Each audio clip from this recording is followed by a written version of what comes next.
What up, my friends? How you Hello. doing? Hey, this is the Invictus Knox and Dash podcast that we colloquially call All the Way Down. We did this once upon a time. It may have been a couple of days that we missed. Yeah, Hey, we let a couple weeks slip by with through just like scheduling problems, but also just forgetting a couple times. I keep forgetting.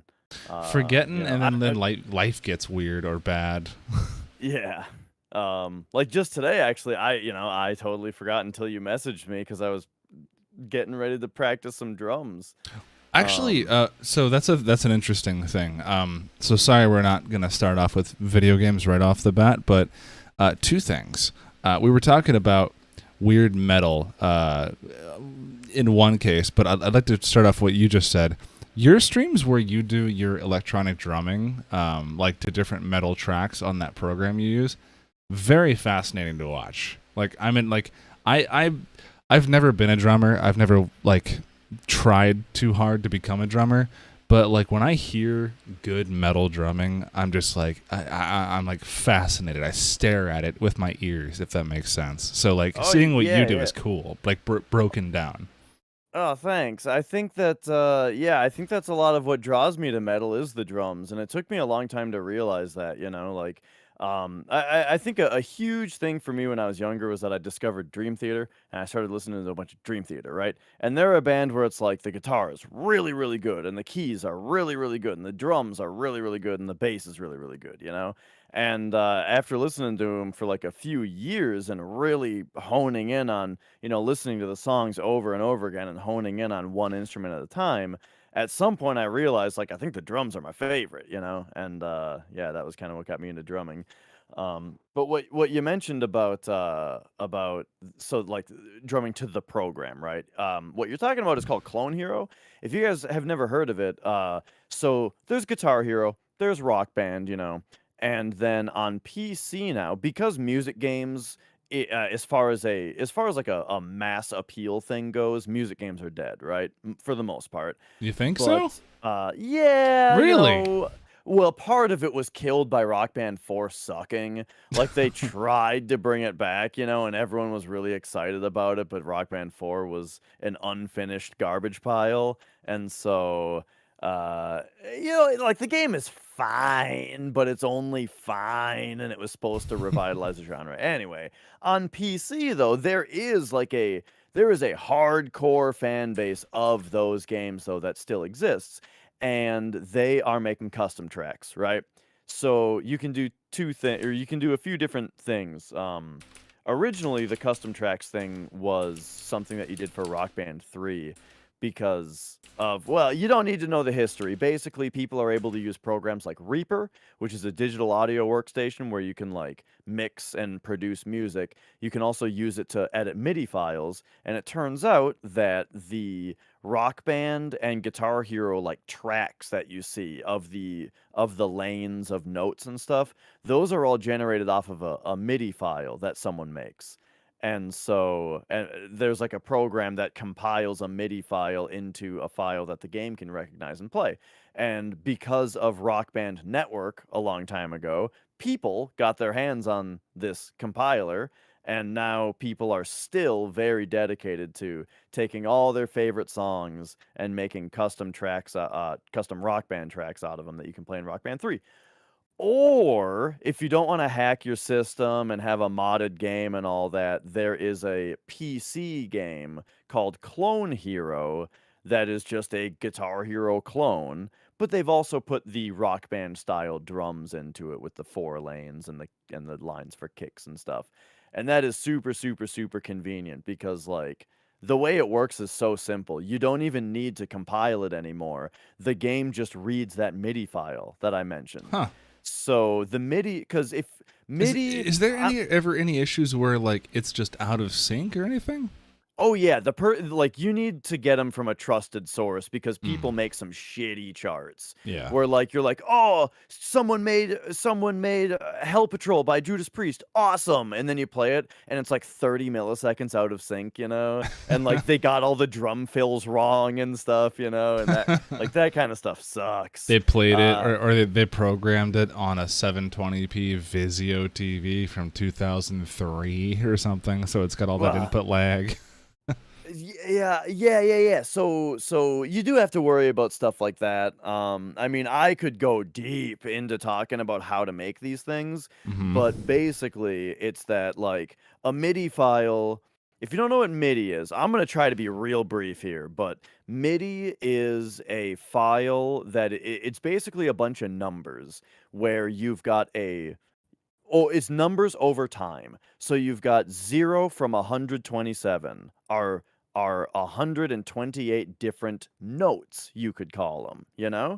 And a MIDI file just stores where you put notes over time.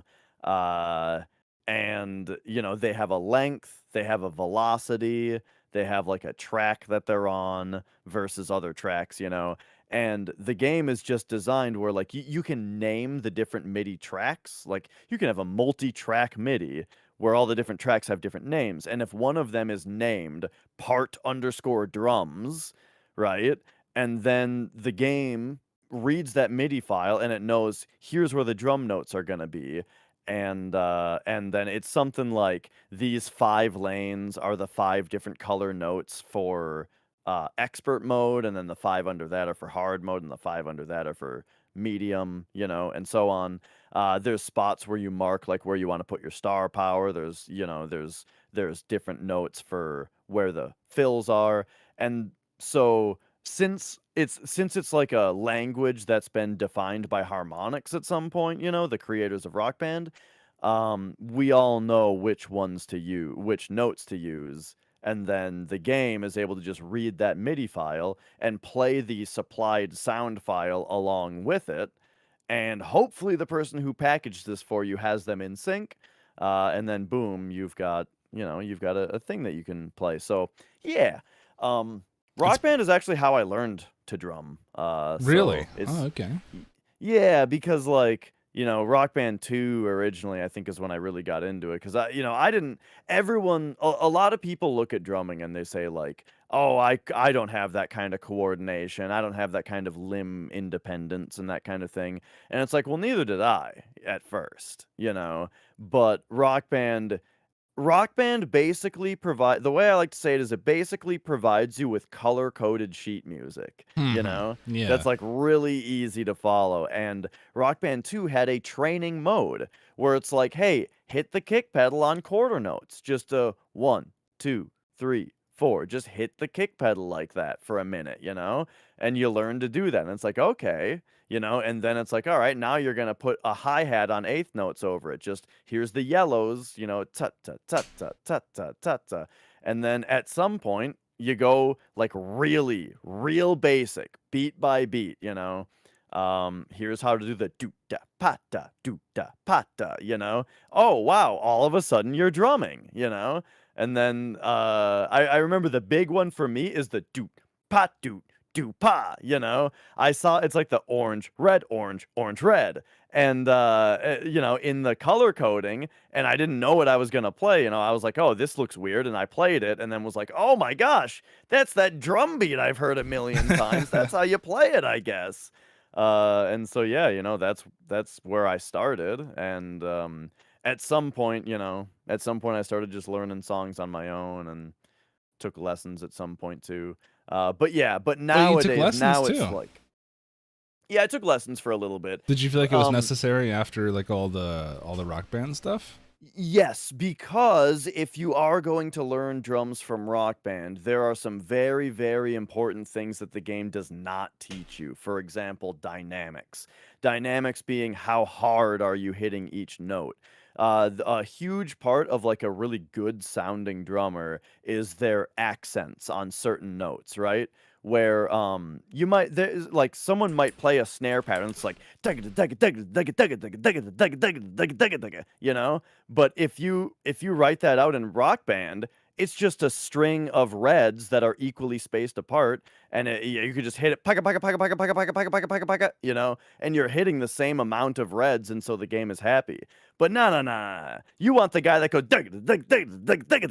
you know what I mean? You want to So hear you the don't get difference in pressure? Yeah. Okay. yeah, yeah, yeah. So I mentioned velocity earlier when I was talking about MIDI, and that's exactly what that refers to is Yeah. how hard you're striking. So yeah, like accent notes like that aren't really done very well, well, they're not done at all in Rock Band. And I was just about to Also, say, because that's like one of the hardest things to like do and replicate when you're programming drums for a band. Like, say you don't have a drummer. If you're programming drums, you want to make it so your drums sound organic. You don't want them to sound like, a robot is just hitting a MIDI sound. The way it wouldn't yeah, sound right.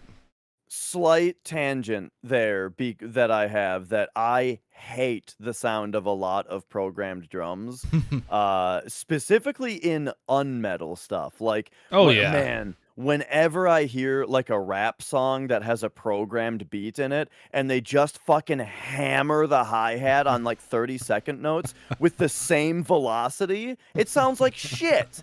And I'm just like, like you just gotta accent every fourth one, and it's gonna sound 100 times better.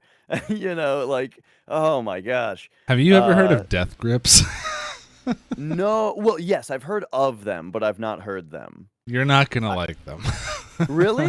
That's funny. I've heard very good things about them. So, Maybe you should do like a live reaction on your next stream or something. You need to hear.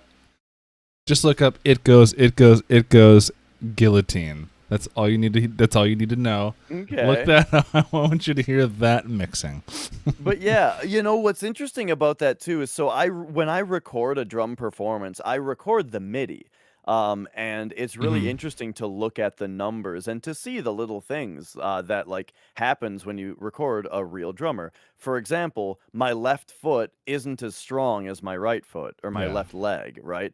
Also, I play on one of those double kick pedals where your left pedal drives like a drive shaft that goes over to a beater that's on the same drum or the same trigger as the right one is on, instead of having two different kick triggers. Yeah. And so because of that, the left kicks are a little weaker than the right kicks. Does that And add so more tension additionally? I don't necessarily like it, but or at least I don't like how big of a difference that there is, but I do think it makes it sound a lot more natural and To human. have Like, two separate. oh, I'm sorry. What are you asking? So I'm asking about the differentiation in double kick pedals versus like where you have the one long drive shaft, because I know exactly what you're talking about. Where you have two Yeah. separate pedals, or versus one long drive shaft with two pedals connected. Mhm. My mechanical engineering brain is asking: is there quote unquote horsepower loss in the transitions of 90-degree bends Oh. between the drive shaft versus having a two pedal system?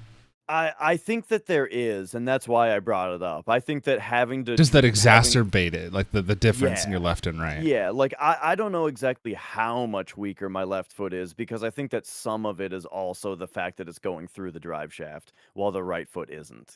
I was just about to Um apologize for like getting such a minute detail like that I'm interested in, and then I realized I think that's what our podcast is about. but anyway, the reason I bring that up is because yeah, like so that kind of stuff like really stands out when you hear programmed drums when it sounds like a robot because everything is perfectly grid aligned and there's no like natural dynamics based on how the human body works. Uh but yeah, anyway, shit, where were we? So yeah, I nowadays the You thing listen to is MIDI when you like hear the monitor in your ears, right? When you play. Yeah, like the trigger sounds are all technically MIDI, Yeah. well, they're samples being triggered by MIDI You're not inputs. just listening to the organic, quiet, acoustic rubber tappings in the room. Right. I did do that once on one of my recordings because I was recording video also and I didn't want to be wearing big headphones. Mm. So I just played the actual recording of my song was played with me just hearing the pitter patters of like the mesh pads and stuff. To some degree, I feel like on some patterns it kind of almost helps me keep time a little bit better because Really? I'm not distracted by all the sounds and instead I'm just because I know the muscle memory, I know the pattern by heart, so I don't need to hear the different samples as More long as I can hear focused. that I'm playing it on time. Maybe that's a little bit better. I don't know though. Hmm. Anyway, so the whole point here though is that Rock Band doesn't have any good metal on it. So if you want to play metal, you have to turn to customs, Yeah. especially because even when there was metal on Rock Band, they didn't chart double kick because they were like, "Well, the kit that we send out only has one kick pedal on it, and even though we're going to sell people extra pedals and a double kick adapter so they can add double kick to their kit, we're still not going to chart double kick." So, yeah, so if you're into metal or if you're into double kick bass, you must play customs basically. And yeah, that's what so Clone Hero has been really great for that. And So it's been a good way to that's what Clone Hero is. Okay. So yeah. I can't believe that I'm piecing this together just now, but I have been thinking that's just some cutesy little platformer this entire time. But Oh. you're telling me it's just Guitar Hero but cloned for metal. Well, cloned to work on PC with custom tracks that Okay, are yeah. all user community driven, and it just so happens that at least in my circle of friends, everybody uses it for metal. Right. What is it? SP Loves Drums, I think, is the guy that you told me. Is it SP? Oh no, Birdman EXE. Birdman EXE. Well, there's also another guy that does. It's like SP Loves Drums. I Yeah, found him. They're both really insanely good metal drummers. yeah. Around Twitch, you can find some people who play these programs. And yeah, holy shit, some of them Dude, are I insanely good. I heard something that made me, as a non-drummer, understand my tastes in drumming a whole lot more, and I understood it once I got into jazz music a little bit, and not really just jazz, but like city pop, but only because city pop has a lot of jazz elements in it sometimes. But I realized, so like, okay, one of my favorite drummers ever, sound-wise, skill-wise, speed-wise, is Prescriptor McGovern of Absu. And then I remember one interview once where he was talking about his style of drumming. He was like, I'm kind of just, I write songs in a different way because I'm actually a jazz drummer who just took the tempo to the extreme. And then I was like, oh my God, that's why his fills are so mesmerizingly different. And just like they pull my attention away from the really good rhythm to just listen to the drums. And knowing that he's also doing vocals at the same time in a headset mic is just bonkers to me. But Yeah, vocals with drums is crazy. But mhm. yeah, that's like one of the great secrets is that all of the best metal drummers are jazz drummers. Yeah, and dude, there's another band, Beyond Creation. Their drummer is the same. He just likes like jazz drumming, and I was like, Mhm. holy shit! And when I listened to a couple different city pop artists, and I listened to the jazz drumming style in certain parts, I go, oh my God, like when I don't want D beat in my metal, this is what I want literally all the time. And when you Mhm. make blast beats from a jazz drummer's perspective, it is the most interesting thing ever. Because I used to actually get like shit on for my opinions on bands that had a lot of blast beats in them, like with their songs. Because in my personal opinion, blast beats get the novelty wears off quick. Like, it's Mhm. cool that you can go fast, and if you can go super fast, then sure, I'm interested. It's kind of like esports, actually. I'm not going to watch a person who's just playing a game unless they're the best person at the game, you know what I mean? So, like, I hear that drumming, and if it's super fast, cool, whatever. But if it's just a blast beat, it's boring as hell to me. If I hear a jazz musician introduce these weird fills into the blast beats, make it so it's like just got this weird thing with bells going on in the background, like while he's doing like double snare work with a hi hat on one stick, it's like it's bonkers to me. So like anything, I mean, motor skill function wise, that is impressive on its own. But like hearing it with a really good just bass rhythm is like, there's something you really just can't get. Like I can't explain it without you just listening to these kinds of bands. Like Absu, Beyond Creation was another one. Anyway, I'm done jizzing about jazz. Well, I mean, I know what you mean because like blast beats are, they're pretty hit or miss. They're 'Cause, monotonous a yeah, lot of the time. right. If you play them monotonously for 2 minutes at a time, like a lot of black metal does, then yeah, the drums are doing basically nothing, But there are some drummers that make them really interesting, be it Hmm. like with an interesting cymbal pattern that they're doing on it, or if just the rest of the band is doing something where it kind of feels like that's the only thing that fits. Mm. But Did yeah, you a lot of listen the to time it's Cryptopsy, that album I told you about, the oh, Blasphemy Made Flash? don't Dude, put me on the spot here. sorry. I'll jizz about that album for 2 seconds. That album's drumming is, I mean, that and None So Vile. Cryptopsy as a Canadian death. It's always Canadian death metal that has like the most amazing drumming too. I don't know what it is, but like, damn it, dude. Just the drums alone, I could just stare at it with my ears. Is what I said earlier. Jesus Christ. Anyway, go Yeah, ahead. yeah. Sorry. But yeah, otherwise, like a good blast in a short beat or in a short burst works for me as well. If a song needs that like explosion of emotion where it's just you need this part of the song needs as much noise happening as possible for 10 seconds or something, blast away. It's good stuff. Um, The one particular band came to mind when you said that exactly. And of course, I cannot remember the name of the fucking band, but it's like Apocalypse something. It's probably not Apocalypse something, but oh sure.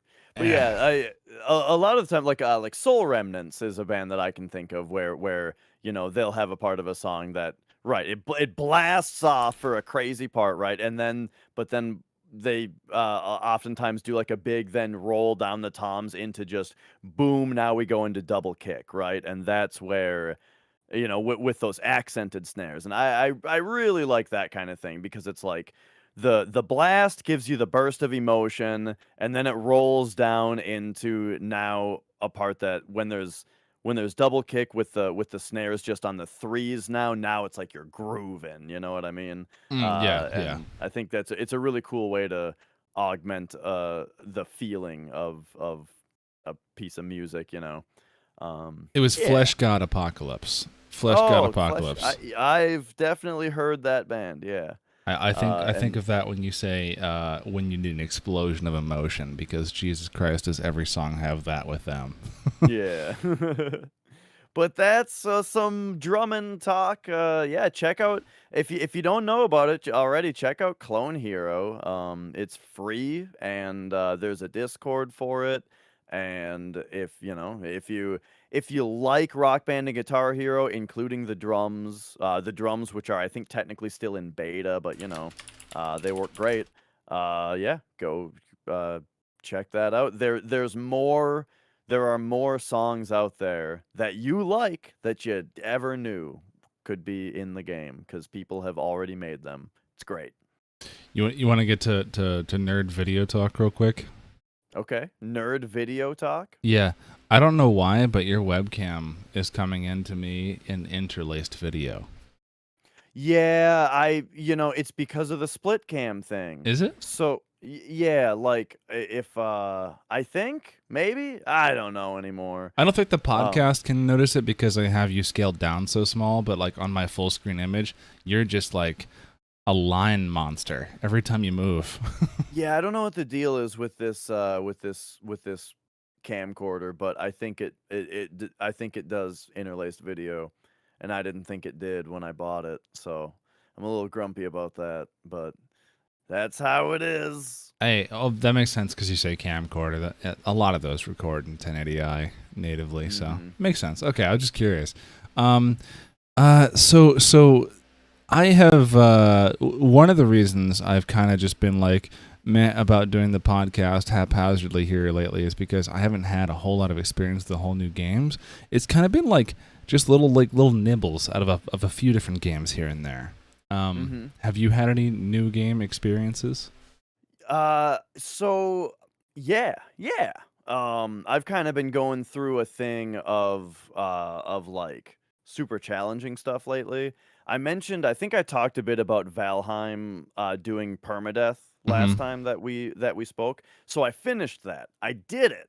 As in the game's in early access right now, and there's 5 bosses. We don't know how many there'll be total, I don't think. But point is, I beat all 5 bosses without dying That's solo. awesome. I actually didn't know that you beat it. I didn't know you had the end of that run. Congrats, dude. Yeah. So after that, I went back and I played through Hollow Knight. I was gonna bring up And Hollow Knight. yeah, so I did that permadeath style because that game's got a mode built into it to do it permadeath style. So I did that, and it was good. But that game has like multiple ways that you can beat it, as in like it's got the thing where like you can beat it or you can do the extra stuff and then get the true ending, you know what I mean? And so then I had to do it again to get the true ending. And at one time the last boss actually killed me, so I had to redo it from the start. But that was great because I mean the thing is, Hollow Knight, man, the more I play that game, the more I'm convinced that I think it's actually literally legitimately just the best game ever made. I really am not even joking at all. I think Hollow Knight might just be the best game ever. Isn't it really And long?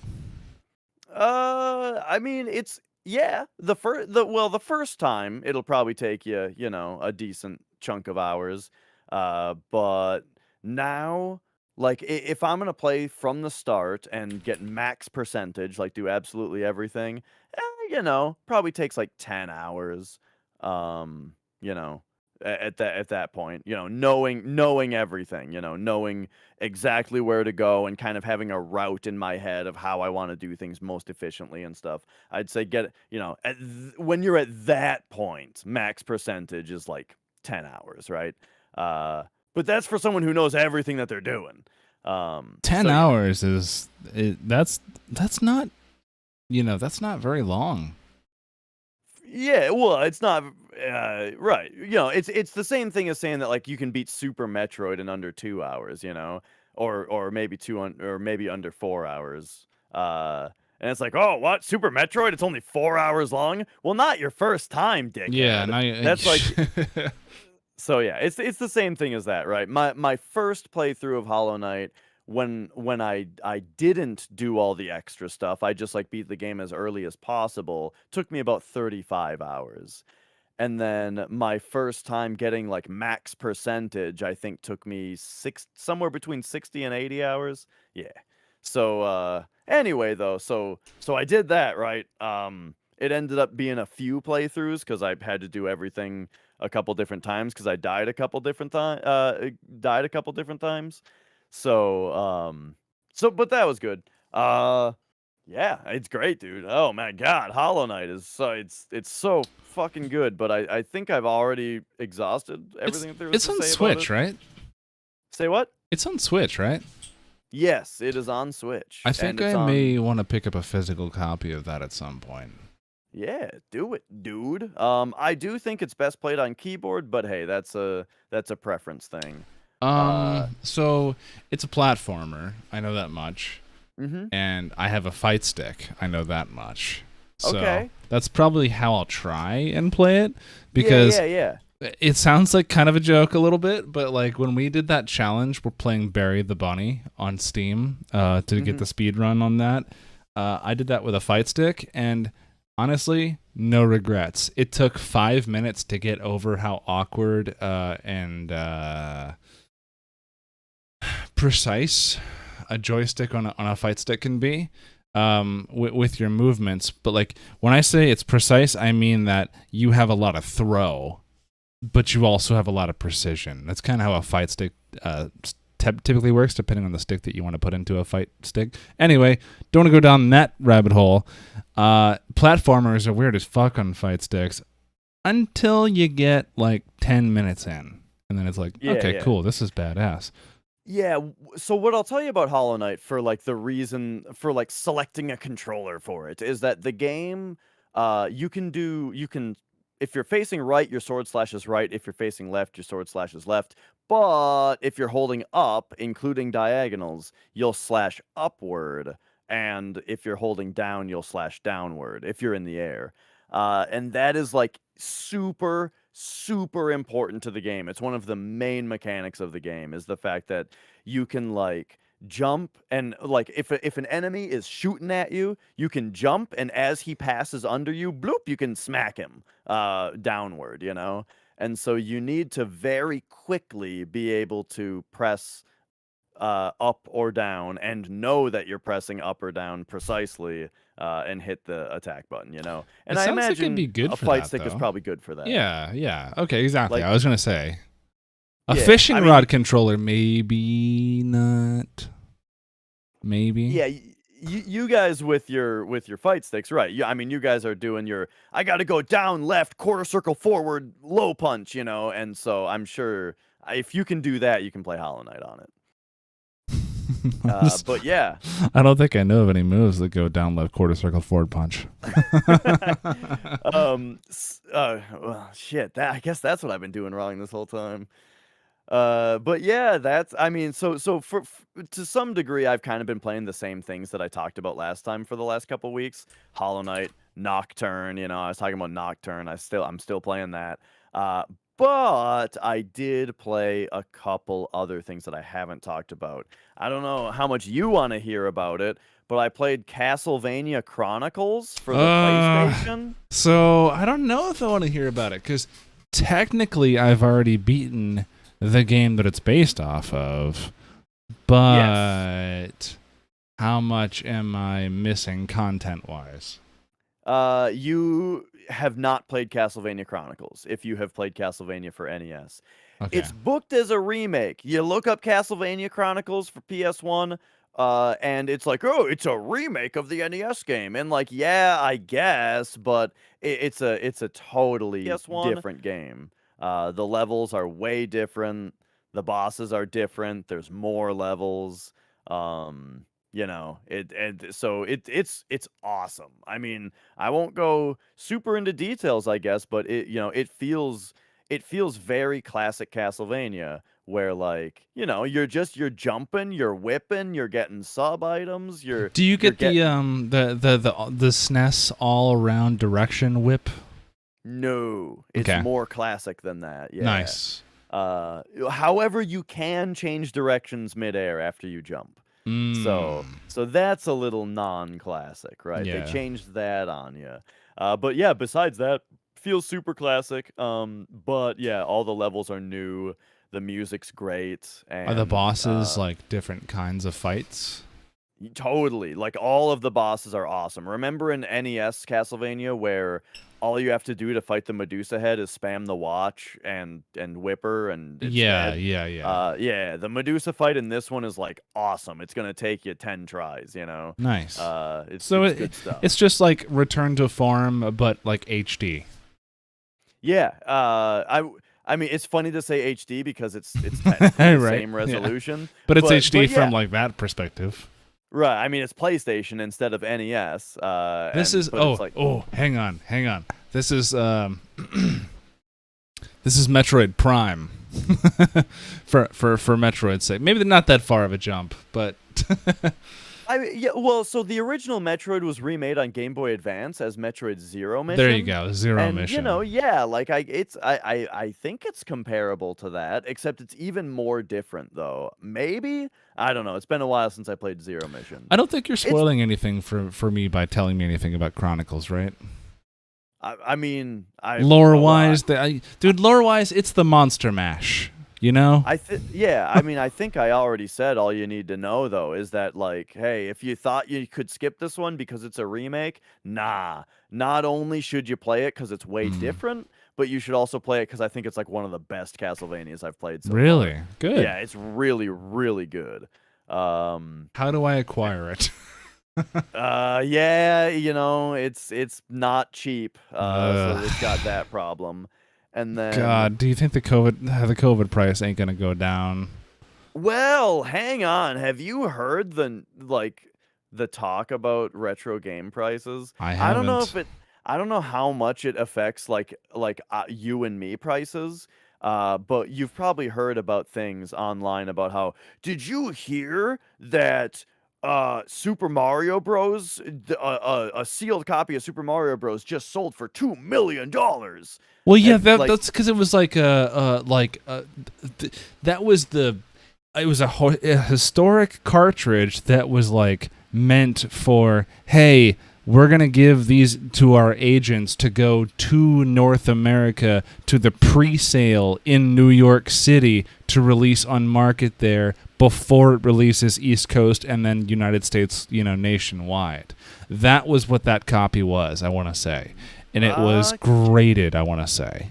I heard a very different story. It Oh. was graded, yes, but I don't want to speak incorrectly here because I don't remember all Oh, of the I'm seeing details. from chat, is it Mario 64 or just original Super Mario Bros?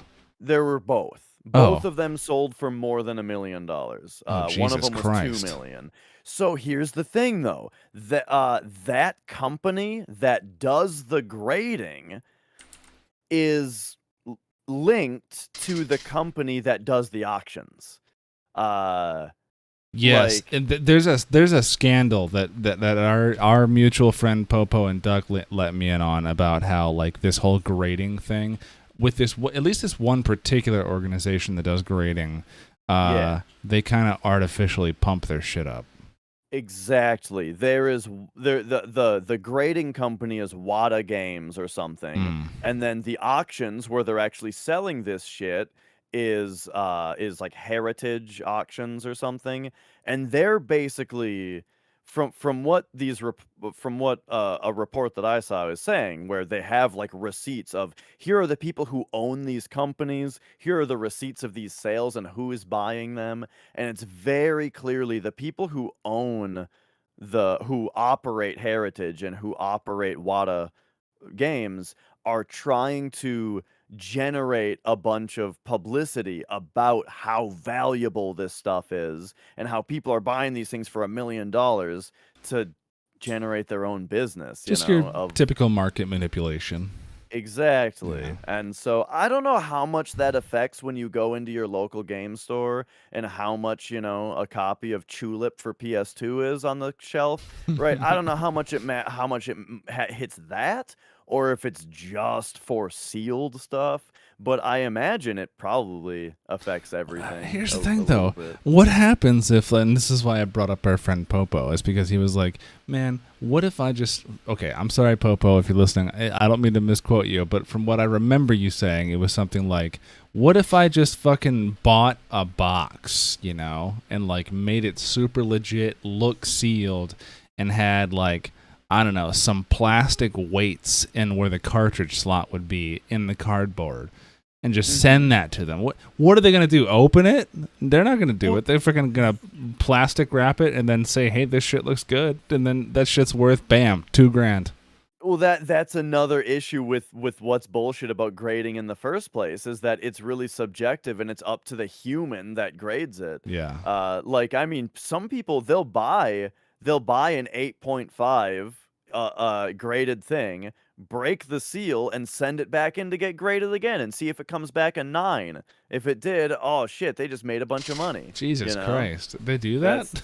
yeah, that's 100 like, and it's not just games either. Like this is like Magic cards people do this with. Oh god. Yeah, totally. So basically, it's such a weird thing because it's like I can say to you, grading's bullshit, and you're like, yeah, and a bunch of people listening probably are just like, yeah, grading's bullshit. We all know it. So but like it's not even for us. It's like this whole different area of I don't even know what to call it. It's Let like a me different hobby. It's not even a hobby though. It's just like a market money making thing. let me ask you kind of an open-ended question. Do Mhm. you think, okay, so when you go to, and I assume you do this too, when you go, when you're interested in a game or whatever, you probably go to pricecharting.com. I use that website a lot. You Yeah, check, that's like the go-to. Yep. yeah, and you check the difference in value. You say, like, okay, this cartridge game is, I don't know, $40 for just the cartridge. And of course, it's a Nintendo game, probably because odds.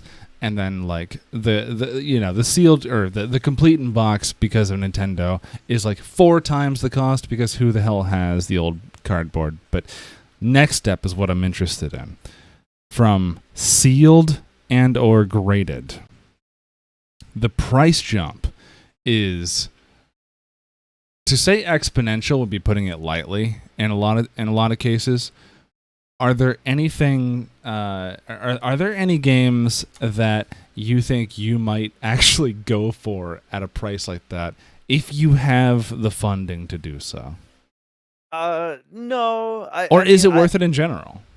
I can't imagine myself buying a sealed game unless it's like MSRP. You know what I mean? Like, as in, Mm. like, I'll buy a sealed game because it's new, right? You talked about Hollow Knight. I bought a copy of Hollow Knight for Switch, the other day. So that's sealed, right? But like when it comes to an older thing that's like more expensive for a sealed one, nah. Because the reason I'm buying it is because I'm gonna open it and play it. There are a couple games though that I wonder, like, so I have a couple games that I have sealed because I bought them when they came out, and now the sealed copy is worth a bunch. So I wonder, like, if I want to play that, I think should I try to just sell the sealed copy and buy a used one? You know? It's yeah. So I've never kept sealed copies before, but man, if I had a sealed copy, I'd be thinking the same thing. I wouldn't. I'd be too attached to it, but at the same time, if it's sealed, I didn't get to play it, so I don't know how attached I would be. All right. Yeah, yeah. So, all right. Sorry. Let's. I want to talk about another game that I've been playing lately. We were. I talked about Castlevania Chronicles a minute ago. This is a little bit of a jump in subject here, but Nox left the room for a moment. We're talking about Castlevania Bloodlines. I started Bloodlines also. It's for the Sega Genesis. Nox is gonna want to hear about this though because it's a Genesis game and he's all about Sega. But Sega sucks. So I'm playing fucking Castlevania Bloodlines for the Genesis, and the controller's a big piece of shit. Uh, all right, all right. So, real talk, it's pretty good so far. It's weird though.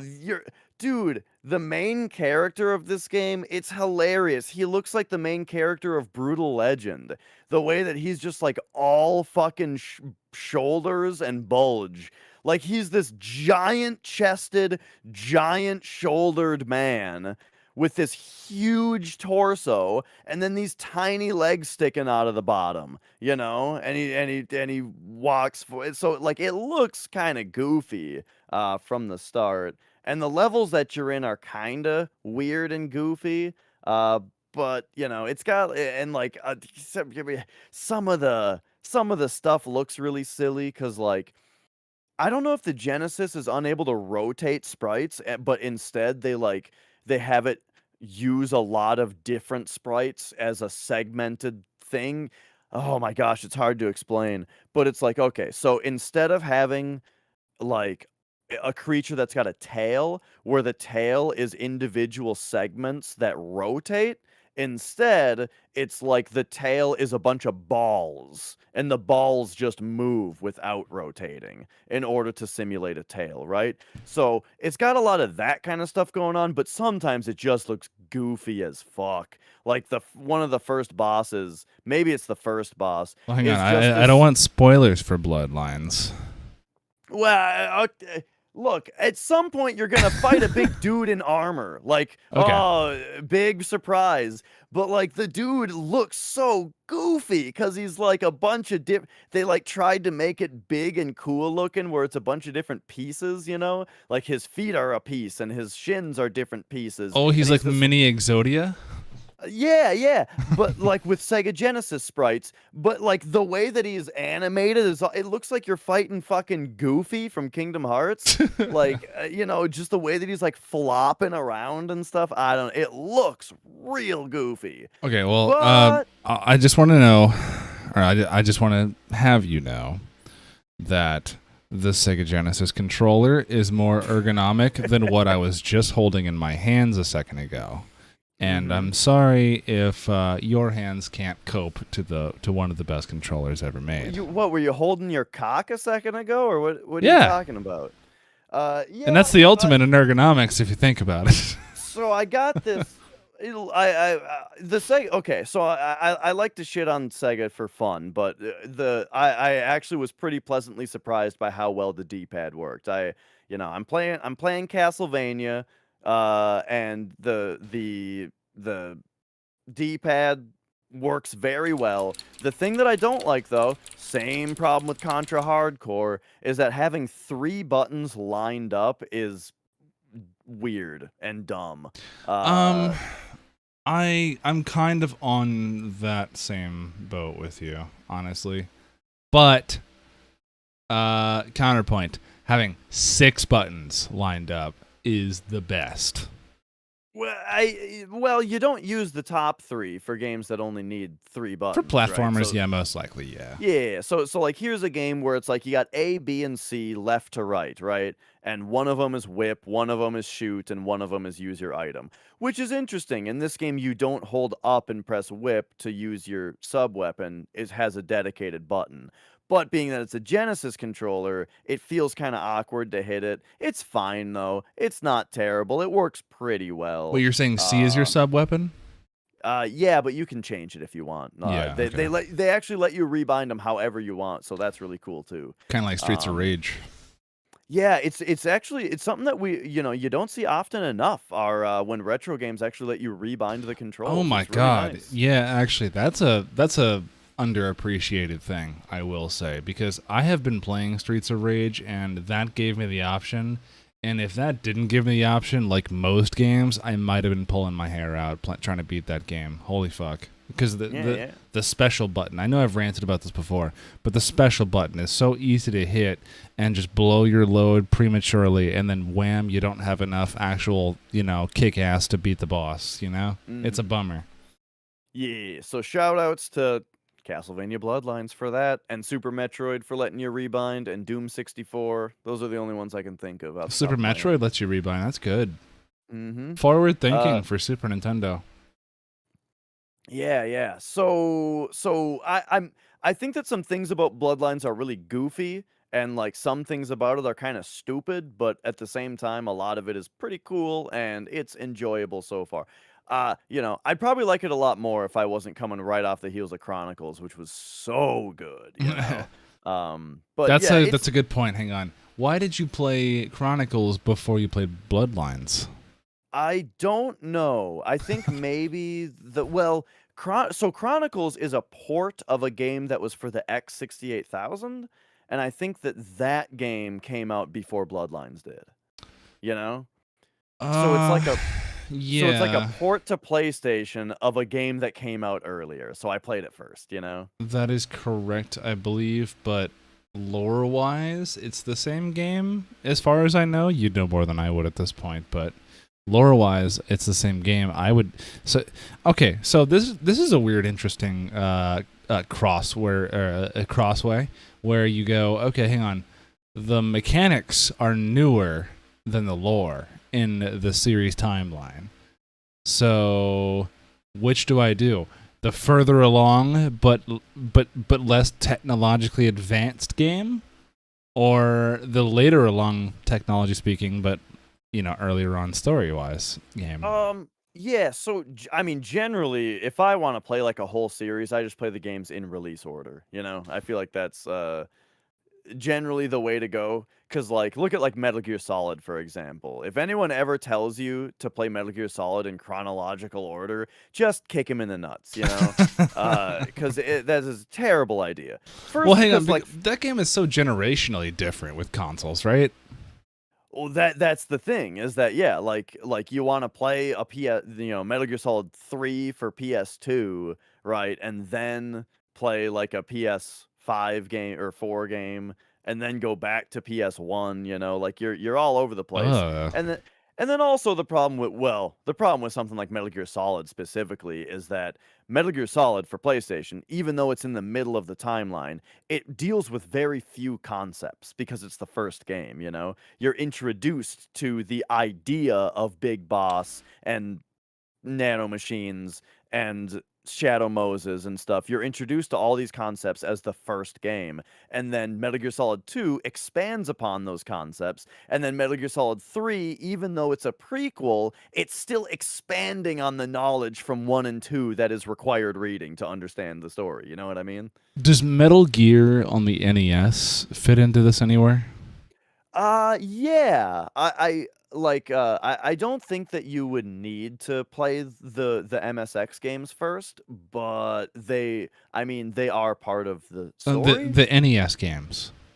There's Well, only so one. Okay, but I don't remember if it's called Metal Gear Solid, but I think it's just called Metal Gear, right? It's the yeah, so there's Metal Gear on the MSX, which was ported to NES, oh, and then okay. there's also a Metal Gear 2 Solid Snake for MSX, and that I don't think that was ported. Probably not. I don't think it was. And then there was Snake's Revenge, but I have like no idea what that game is. Please tell me that came out on like the CDI or some shit. I mean, I think it was another NES game, but I actually Oh, I don't okay. know. I don't know anything about it really. So hang on, But those. anyway, Oh well, I was gonna ask. You said you don't hmm know anything about it. I was gonna say those MSX games. I didn't even know about those. What's the deal on those? well, yeah, so Metal Gear was an MSX game, and it's great. It's a really good game. One Oh, thing okay. that's very interesting about it, is how much Metal Gear Solid actually mirrors it. Like, I would go so far as to say that like Metal Gear Solid is almost just a remake of Metal Gear, but with the characters kind of changed. And what I mean by that is like because in the original Metal Gear, you're Solid Snake, your commander is Big Boss, and he's telling you to like go in and destroy Metal Gear, But at some point, it turns out that he's the bad guy and stuff. And then in Metal Gear Solid, the story is that you're Solid Snake. There is a group of terrorists led by Liquid Snake that has Metal Gear. Your commander is some other guy whose name escapes me at the moment, Campbell, and but the terrorists' demands are that they want the remains of Big Boss. They're looking for his corpse, basically. And so, uh, you go in with a totally different setup, except that you have to destroy Metal Gear. But all of the plot elements are the same. Like you do all the same things in the game. You gotta find a gas mask to get through the gassy room. You have to shoot a remote controlled missile and navigate it over an electrified floor to hit the panel that electrifies the floor so that you can get across. You have to get key cards of different levels. You fight a helicopter on a rooftop. Like Can I ask? you Okay, I've there's a never part with played. Oh, sorry. I don't mean to interrupt you. Keep going. Keep going. yeah, well, no. I'm just saying like all the different plot points of Metal Gear Solid are in Metal Gear for MSX also. You Oh, fight okay. a tank with grenades, like everything is in there. That's kind of funny, like how it goes from 8-bit to PS1. Yeah, like gameplay wise, it's like the same game, but yeah, just story wise though, it's the next thing in the series. And then they kind of ran with that also with Metal Gear Solid 2, where Metal Gear Solid 2 kind of has you go through a lot of the same plot points again, but they like do it in like a meta way that then the story like Well, is about that, and it's good stuff. I've never played Metal Gear Solid except for like a 2-minute demo on a demo disc, and it was so hard that I got frustrated, never played it again. But I did play Splinter Cell on the original Xbox, and I loved that. How close is the Metal Gear Solid series in gameplay to Splinter Cell? I would bet that this is pretty common, that, I have never played Splinter Cell. I feel like Metal Gear Solid and Splinter Cell is like Halo and Half-Life, where, like, they have super Really? different fan bases, even though, Probably. you know? Well, with Uh, Metal Gear Solid, you have not only Konami but Hideo Kojima Studios behind it. So mhm. you've got a whole lot of weird Japanese personality behind one IP versus the other. Yeah, Metal Gear Solid games toe the line a lot of being, like, very, very cool and also very, very silly and Yeah. stupid. Like, they do both really, really well. Where Splinter Cell is Ubisoft taking Tom Clancy's IP and going, hey, let's make a super serial game about it. Yeah. And, and then oh, yeah, and a bunch of others too. And then there's, well, what about, like, Syphon Filter? I don't know how stealthy that game is, Oh but I know man, that dude, that was a big this one. is like the one of the king of the demo discs in my pile of demo discs was Siphon Filter, because Siphon Filter, oh man, this was like my, you know, you know how like when you first played a 3D Grand Theft Auto game and you realized what true freedom and chaos could be, Mhm. and where the depths of human depravity can go. I found that first with Syphon Filter before Grand Theft Auto came out. I played Syphon Filter on this demo disc and said, okay, cool, stealth game, tactical shooter, ping, shot, boom, done. And then I pulled out the taser. I Okay, found, yep. I I wonder if found, we played the same demo. probably, I found the taser and found out that I can not only first person view with a reticle aim this taser at a guy's nuts, launch the taser at him, shock the dude's nuts with enough voltage to render him entirely immobile, standing in place getting shocked. But I found out that this magic taser has the battery life of 1,000 suns, and I can fucking hold the button down while this man just gets shocked and shocked and shocked and shocked until his clothes start to catch fire. Yep. And I just, Yeah. what does it got to be to just? I mean, electrocution is pretty much, the brain shuts down immediately. But like, if you could feel yourself getting cooked from the nuts up.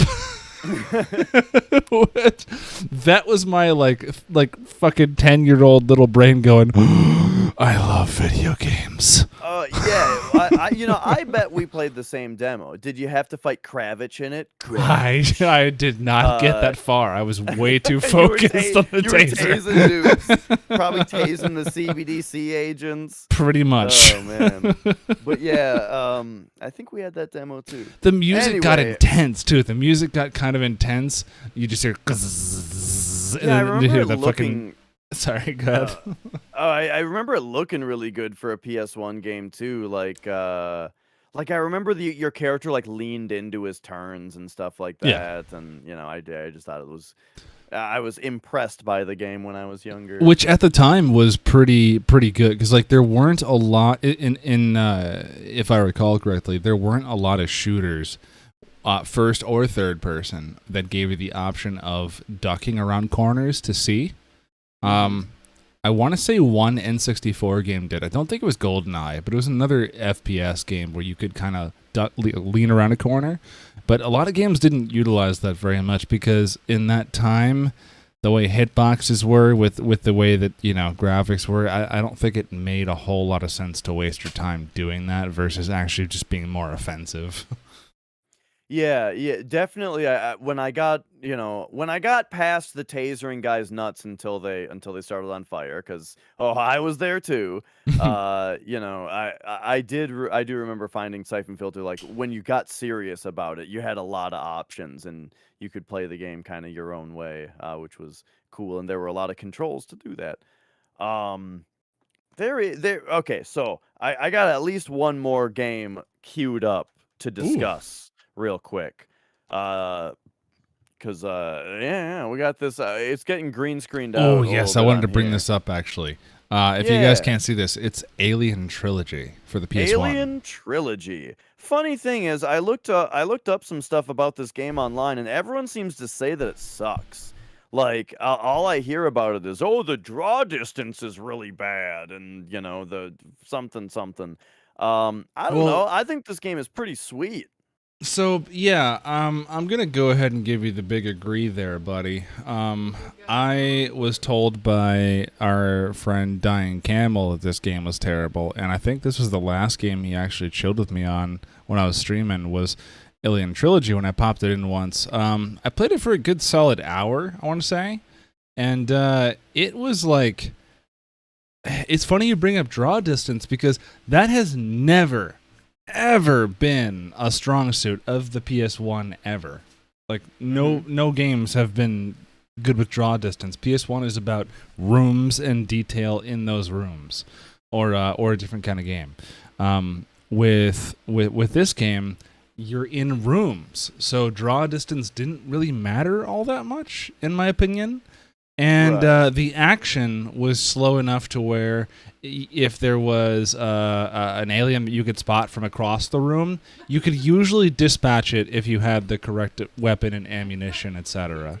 Yeah, so let's get a Yeah, baseline down here. let's go. So Alien Trilogy is a first-person shooter. It was on the Sega Saturn, it was on DOS, and it was on the PS1. And yeah, we've been playing the PS1 version. It's very Doom-like in that the environment that Very. you're in is 3D, and you know, but the characters, the monsters that you fight are 2D sprites. You know, the monsters being face huggers and xenomorphs. And yeah, you get a pistol, you get a shotgun, but then you get some other of the Alien universe weapons like flamethrower, like in the first movie, or the pulse rifles from probably in the second movie, the smart guns. Yeah, you get those different weapons, and yeah, it's very Doom like, where you know you go around and look for switches that activate doors, and every level also has like some kind of extra mission for you to do.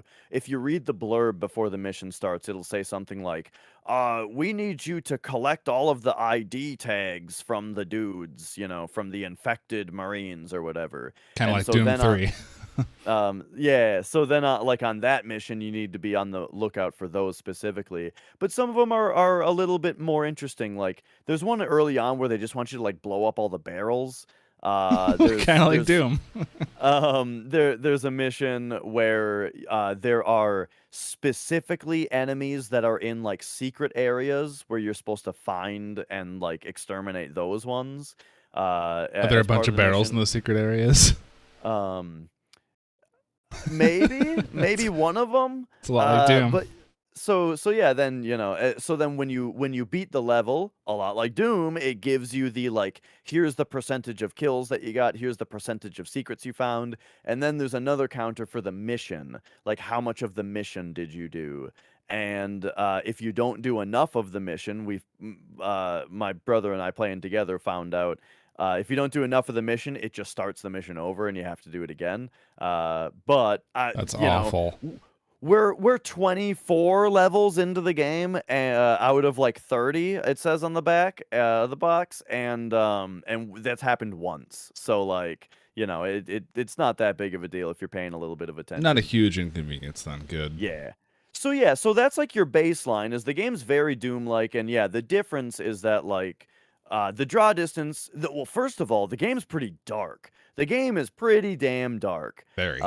Which means that really like you don't even really notice the draw distance, because Exactly. a lot of it is just that you're in a dark place, you know, and so it's like you just can't see very far. And yeah, I think that that's totally fine. Other than that, like, you know, I don't know, it's just a sweet game. Like I don't have too much to say about it. I, You know, it's with not as good as Doom. I haven't played it in any other iteration except for the PS1 port. So if you'll excuse me, I don't know what like the base game, quote unquote, is like. Maybe on PC it's really good. I don't know. But on PS1, I was not. Maybe it's like it's one of those things where it's just like, okay, well, cool, you played the console port. Well, wait till you play the original like PC game or whatever. I don't think it's probably even one of those situations where it's like, oh yeah, if you liked it here, it'll be great there. But like, I liked it such that I hate first-person shooters 100% if I don't have a mouse or keyboard, and I felt the pacing of the port on PS1 was good enough to where it didn't bother me using the PS1 controller. Totally. Yeah, one thing I'll say, so I did get curious about the DOS version, and I got DOSBox running on my PC, and I got the DOS version working, and I played that a little bit. Firstly, it's one of those games where if you want to use mouse and keyboard, if you move your mouse vertically, it walks you forward and backward. Just like Doom. Yeah, so you have to like download that program that some guy in fucking Poland made 30 years ago that disables vertical mouse movement, you know? Man. So you gotta download that and run it. So that's a blast from the past. But and then also the DOS version I found runs very weirdly, like it slows down a lot. And you know, you can increase your CPU cycles on DOSBox, but if you do too much, then the game runs too fast, you know? So for the most part, it just seems to be a game that just kind of has performance issues.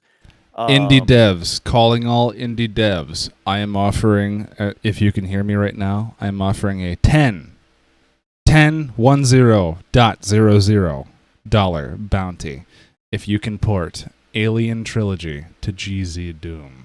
Well, Make it run nice. Well, let's just get a source port of it. Give us chocolate Alien Trilogy. I think it'll be great. Chocolate? Yeah, like chocolate. You ever play Chocolate Doom instead of Vanilla Doom? Yeah, well, it's just a source port of Doom that's like as vanilla as it gets. So it's kind of. Wait, I think I heard about that. I think my friend Bridgeburner, who phenomenal Doom map maker, by the way. I think he was talking about Chocolate Doom, where it's just like original source port but with a few enhancements. Well, so I may have told you about this too. Maybe it was you. I can't remember. Yeah, Chocolate Doom is the source port of Doom that keeps it as vanilla as possible. I think it might open up something on the back end to get it so it can run WADs more easily. Or is it just like a resolution kind of adjusting thing? There is no change. It's still 35 FPS. It's still in its original resolution and all that. But then there's Crispy Doom. Crispy Doom is Chocolate Doom, but it has a short list of enhancements that you can do, such as 60 FPS or a color-coded map or like enemy corpses randomly mirror for a little bit of variance, you know. It's got like tiny things like that you can enable, and there's like 30 of them or something, you know. So it's a very short options menu, and mostly you're playing vanilla Doom. And the only reason that I play it, the only option that I have turned on to change the base game is 60 FPS. Because that's just how I roll, right? I want the game in 60. Other than that, I want chunky pixels. I want original game. Dude, I played GZ Doom once, and I said, never again can I go back. Why? I hated GZ Doom. Oh, come on. It was like, I played it for like a second. I'm sorry, you said JZ Doom. Oh, yeah. No, fucking Jay-Z. No, dude, GZ Doom is great. It's so smooth and beautiful and sharp. Crispy Doom is smooth and beautiful. And it's not sharp, and that's good. Hang on. Hang on. Let's explore that for a second. Why would you want not sharp? I went, this was a tangent I went on just our last episode, I think. Remember I was talking about how, like, when a wall texture is tiled down the line, if you look at it in a low resolution, then none of those tiles look identical. So it looks like you're a hallway instead of a video game tile. So, hang on. That is a separate thing. That is where you're actually... That's where you're taking the textures and up-resing. So the original textures are an original size, and so it's multiplying them to stretch across to the new 3D object. What I'm talking about is upscaling to where you have textures that have been upscaled to 1080p, or at least like upresed like X amount of times in order for the resolution of the original textures to fit 1080p in a not letterboxed, but fill sense on a 1080p monitor. GZ Doom gives you that. It doesn't make it so like you can go to original Doom and see easily a couple textures that repeat, like square block textures that are like, oh man, that's ugly because it doesn't look realistic because it just looks like a fucking wallpaper in Windows 95. But GZ Doom makes those wallpapers in Windows 95 run at 60 to 120, 140 frames a second. Beautiful, no jag. Okay, well, there are jaggies, but they're sharp, natural, original textured jaggies. Like Doom Guy, like 240p, upres to 1080p, sharp as hell, just like chunky squares for skin. But it's beautiful. But that's what I'm saying is you get that, like, okay, when I'm playing it on the low resolution, it's not blurry, right? My graphics card is properly upscaling the image to my monitor, right, without stretching it and whatnot. Yeah. So it's still nice, big, sharp pixels, and that's exactly what I'm looking for. But now it's on the environment too, you know. When I'm looking at a 3D object, it's also made out of chunky pixels, and I love how it looks. I will say this. I think I will say this to you. It is a very Minecraft effect.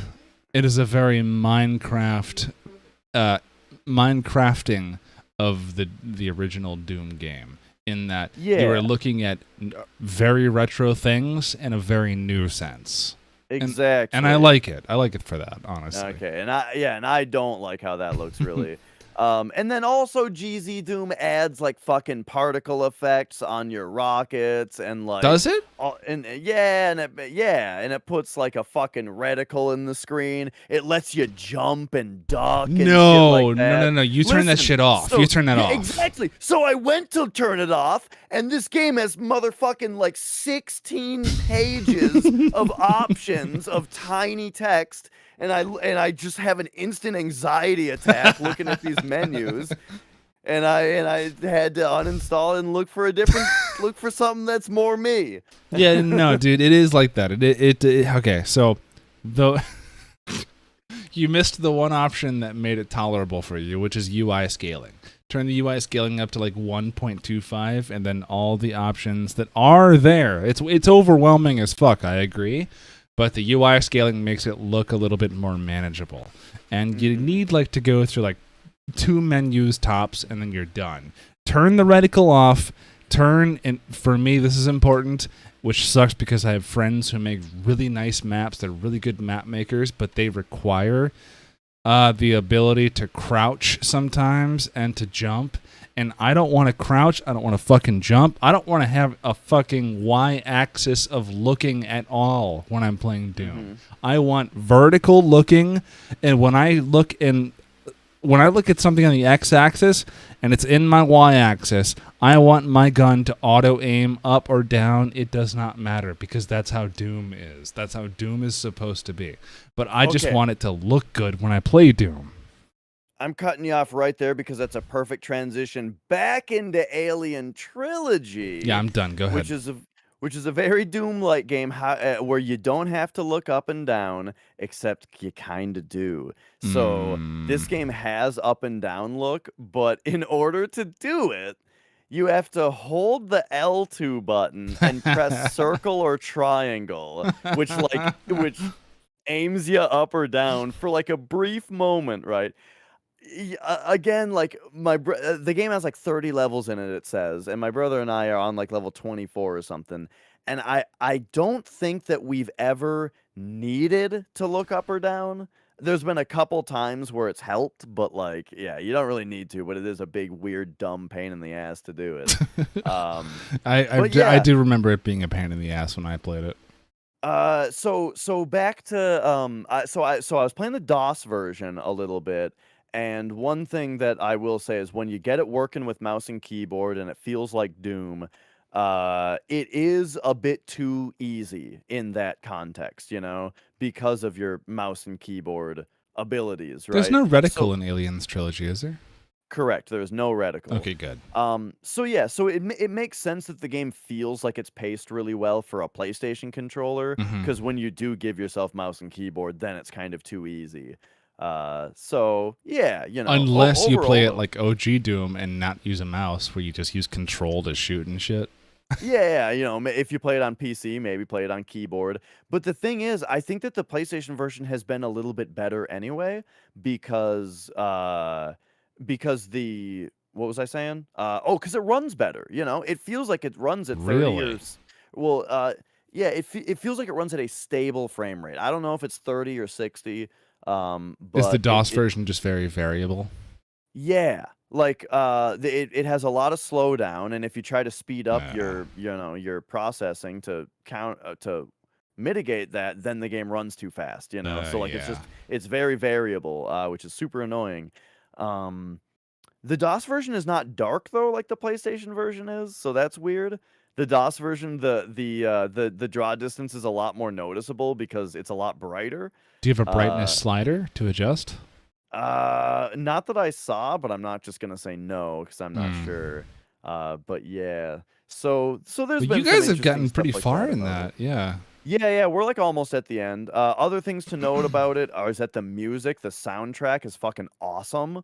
Like the soundtrack of this game is really good, and I really want to have it to listen to sometimes because it's super cool. I, And I yeah, so when I played it, it was one of those soundtracks for me where I didn't notice it, and I think that is actually a compliment to pay to video game soundtracks, because I enjoyed playing the game, so that means the soundtrack was probably pretty good for my taste anyway. Do you know who made or composed it? Was it like a Universal game, or you could oh, probably that's a find a vinyl of it or something? yeah, that is a good question of like who did the soundtrack. I'm not sure. It's an Acclaim game Ooh, and Acclaim. Fox Interactive. Fox Interactive Um, had it at the time. Interesting. What was yeah, the yeah. year? Well, do you mind if I? Sorry, I'm like attacking you with Uh, those questions.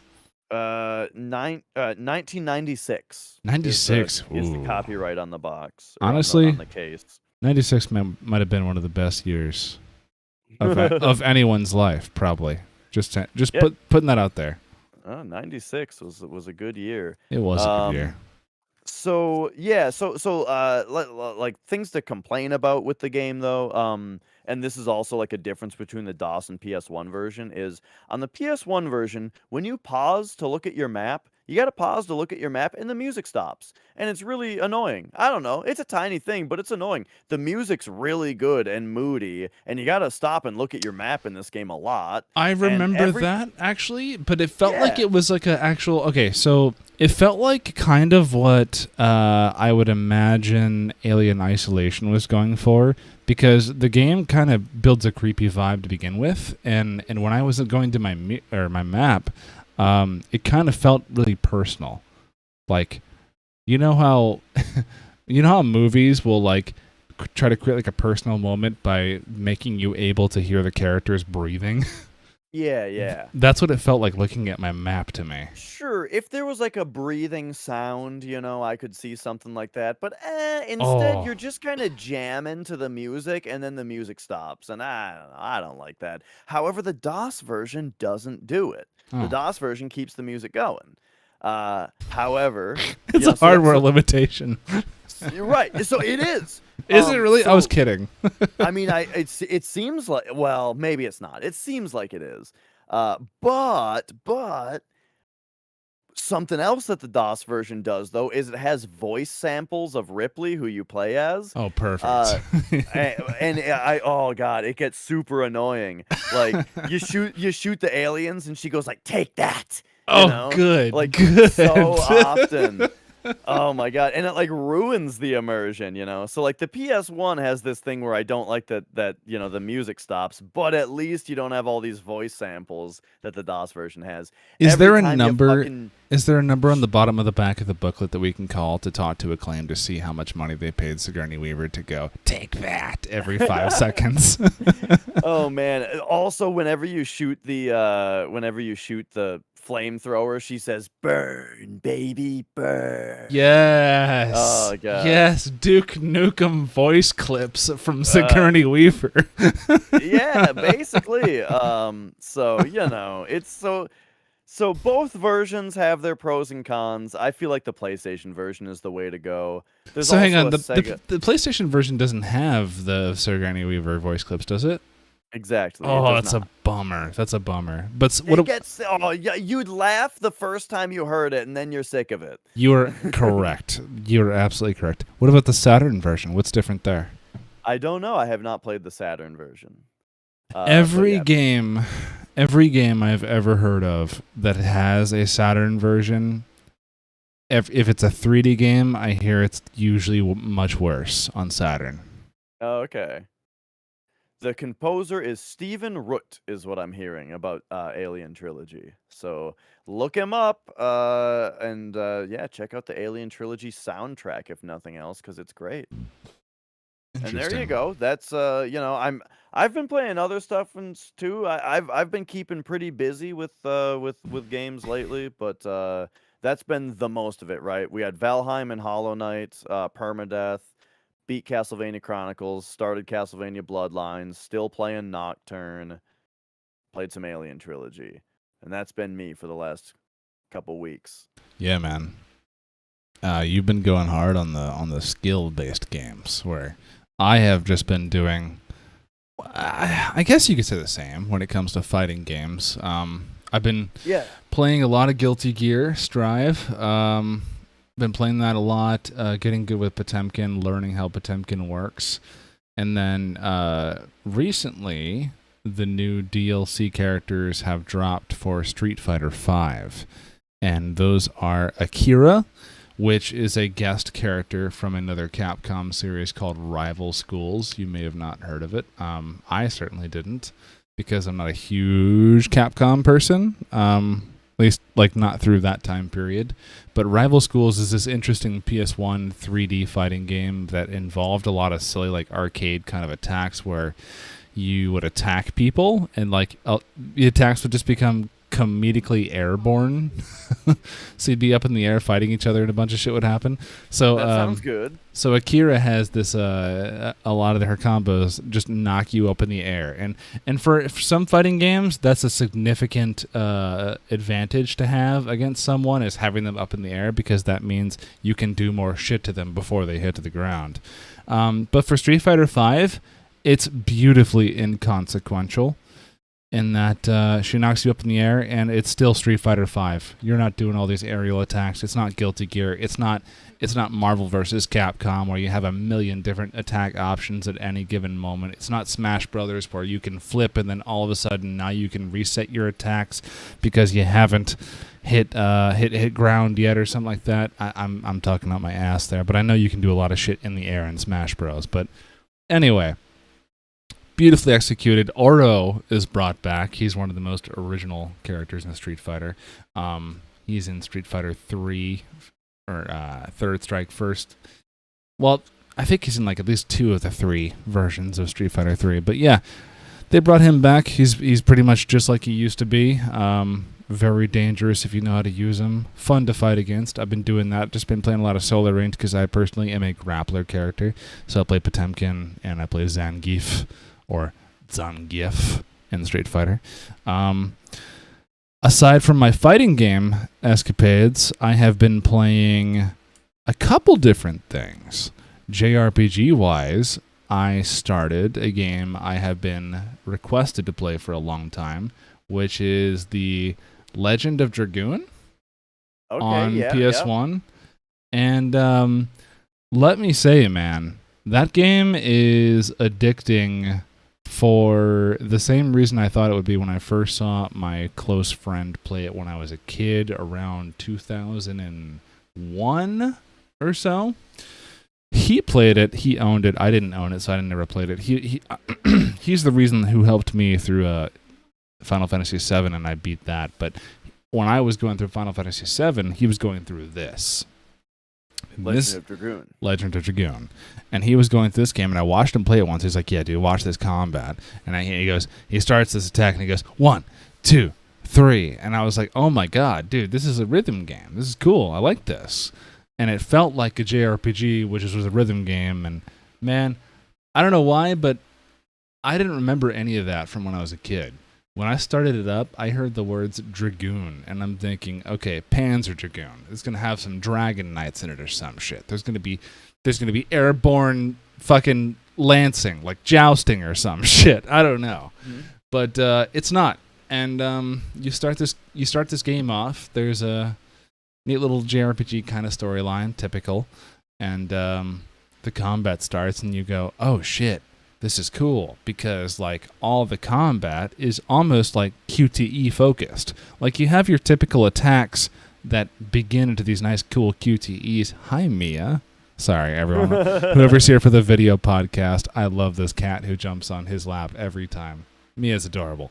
But yeah, it's like you get your items, you get your magic or whatever if a character has it or whatnot, but like largely it's based around, hey, do this attack. If you land this QTE, you get a bonus attack. If you land that QTE, you get this special attack. And it's like, oh shit. It forces you to pay attention to what is typically not a very high attention grabbing area of screen in a video game. And for me, this is huge because in RPG games, well, let's just say I've discovered recently about how the depths of my brain I've discovered work a lot more in an ADHD fashion than I thought they did. And so my ADD diagnosis is sounding a lot more like ADHD as an adult than I thought they would.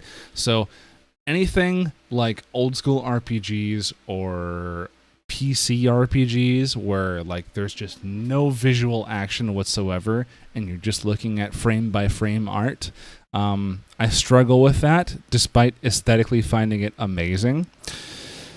And this game holds my attention like crazy because it's like, well, I could do square, I could do triangle, I could do circle, I can do left, right, down, I could do yada, yada, yada. And that's not how the game actually works. I'm just remembering how QTEs work in general. But it keeps your focus like a QTE does. Like I'm thinking like Shenmue, you know. It keeps you laser focused into a small piece of high action, low content, dense action, for lack of better words, I guess. So like I'm into a JRPG in a way that I'm not usually into a JRPG. It's pretty fun. I'm looking forward to where that story develops because I'm being held captive by it so far. Have you played it? Cool. No, somebody asks me if I've played Legend of Dragoon like twice a day. So I think I should play it at some point. But but yeah, it's good. I recommend it. cool. Yeah, good to hear. I did see one of my roommates playing it one day, and the only thing that I like noticed was that it's like, okay, so it's a JRPG. You're in a turn-based battle, and it looked like whenever you took your turn, you'd hit a guy, right? You'd take your turn, and then it seemed like everyone just stood there for like a full second before the next person started their turn. And that Yes. was driving me nuts. I was like, why does these battles take so long? Well, hang on. Let me alleviate you heavily right now because I wanted to confirm for you specifically playing through that it is indeed true turn-based. You can just sit there for as long as you want. Even though it's a high-action-based kind of QTE game when you attack, you can take a 30-minute break to decide what kind of attack you want to do if you really want to. Yeah. It's good. Nice. Good to hear. Yeah, and on that note, right, like I've still been playing Nocturne, which is also turn-based. How much? Okay, I know when I brought up Nocturne before. Wait, are you where Legend of Dragoon? Did you have more? Am I cutting you off on that? No, because I really only got to play about like a couple hours of it. Okay. So you go ahead. So when I was talking about Nocturne, I feel like we kind of went off into like I need to talk about the entire Shin Megami Tensei series up to this point. I don't know how much you're I my talked about. funnel for Shin Megami Tensei. So yeah, go on with this. Well, I don't know how much I talked about Nocturne specifically versus talking about the whole series up to this point. You know, we talked about law demons versus chaos demons and like the story and all that. You know, But yeah, so the big thing with Nocturne is that it's like, okay, so you are a dude, and when you get into a battle, it's you and three demons that you have recruited onto your team by like negotiating with them, right? So when you get into a battle with a demon, you can talk to them, you can get them on your team. I know I already talked about that. You can also go into like the cathedral and you can fuse demons together to make other demons, right? I talked about all that. When you go into battle, it's you and three demons of your selection out of your stock of like 10, right? And the really neat thing about the battle system is that it's not just that some games do turn based where it's like it's one character's turn at a time based on their agility. Some games do it where it's like you pick all of your different characters' abilities and then the whole turn phase plays out, you know? What this game does is it goes in phases. Enemy phase, your phase. Enemy phase, your phase. And each time that it's your phase, you get as many turn icons as you have people in your party. So it's you and three demons normally. So normally it comes to your turn and you have 4 turns to take. Which sounds super obvious. Why are you explaining it this way? Yeah, there's 4 people in your party. You get 4 turns. Here's the deal, though, is that you get 4 turns that are in the order of your character's agilities. But if you get a critical hit, or if you use an element that exploits the enemy's weakness, that only takes a half a turn.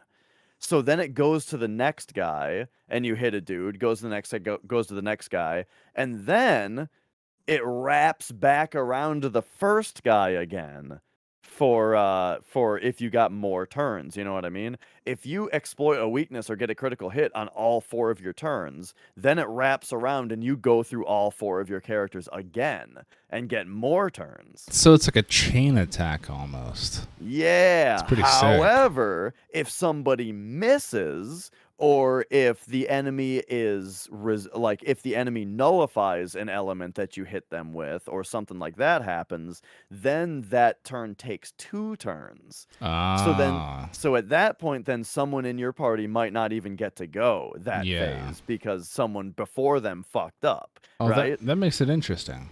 Yeah, and now to make it even more interesting, all of these rules apply to the enemy as well. When it's the enemy's turn, they get this many turns, but if they hit you with your weakness, if they get critical hits, they get more attacks.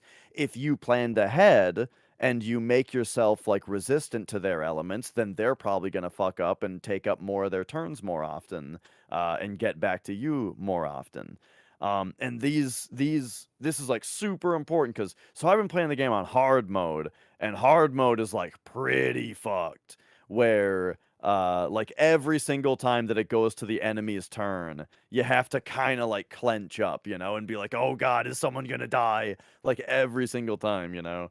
But generally though, a lot of the game is to like construct a party of guys that are not weak to the types of enemies that you're around, right? I'm in this dungeon. Hey, we fight these different types of demons in this dungeon, and they tend to use a lot of electric attacks. So I gotta not have any guys in my party that are weak to electric, you know? And if somebody nullifies electric, even better, you know? That kind of thing.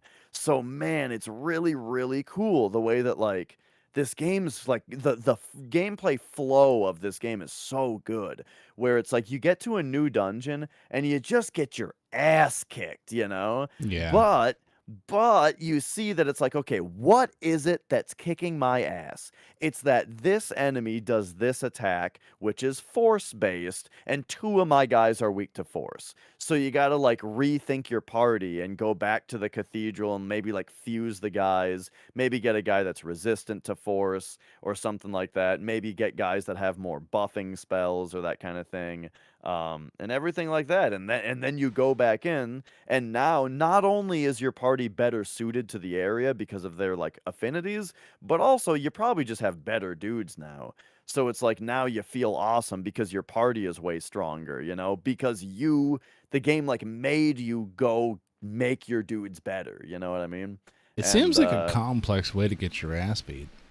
yeah, I really, really like it because you know, it makes it it's just very cool to me where this game does exactly that flow that I really like, where you have to get just far enough into the dungeon where you've made some progress, you've checked some rooms and opened some chests, but now it's like we got to get out of here because we're using up too much MP, so we got to Oh get yeah. back.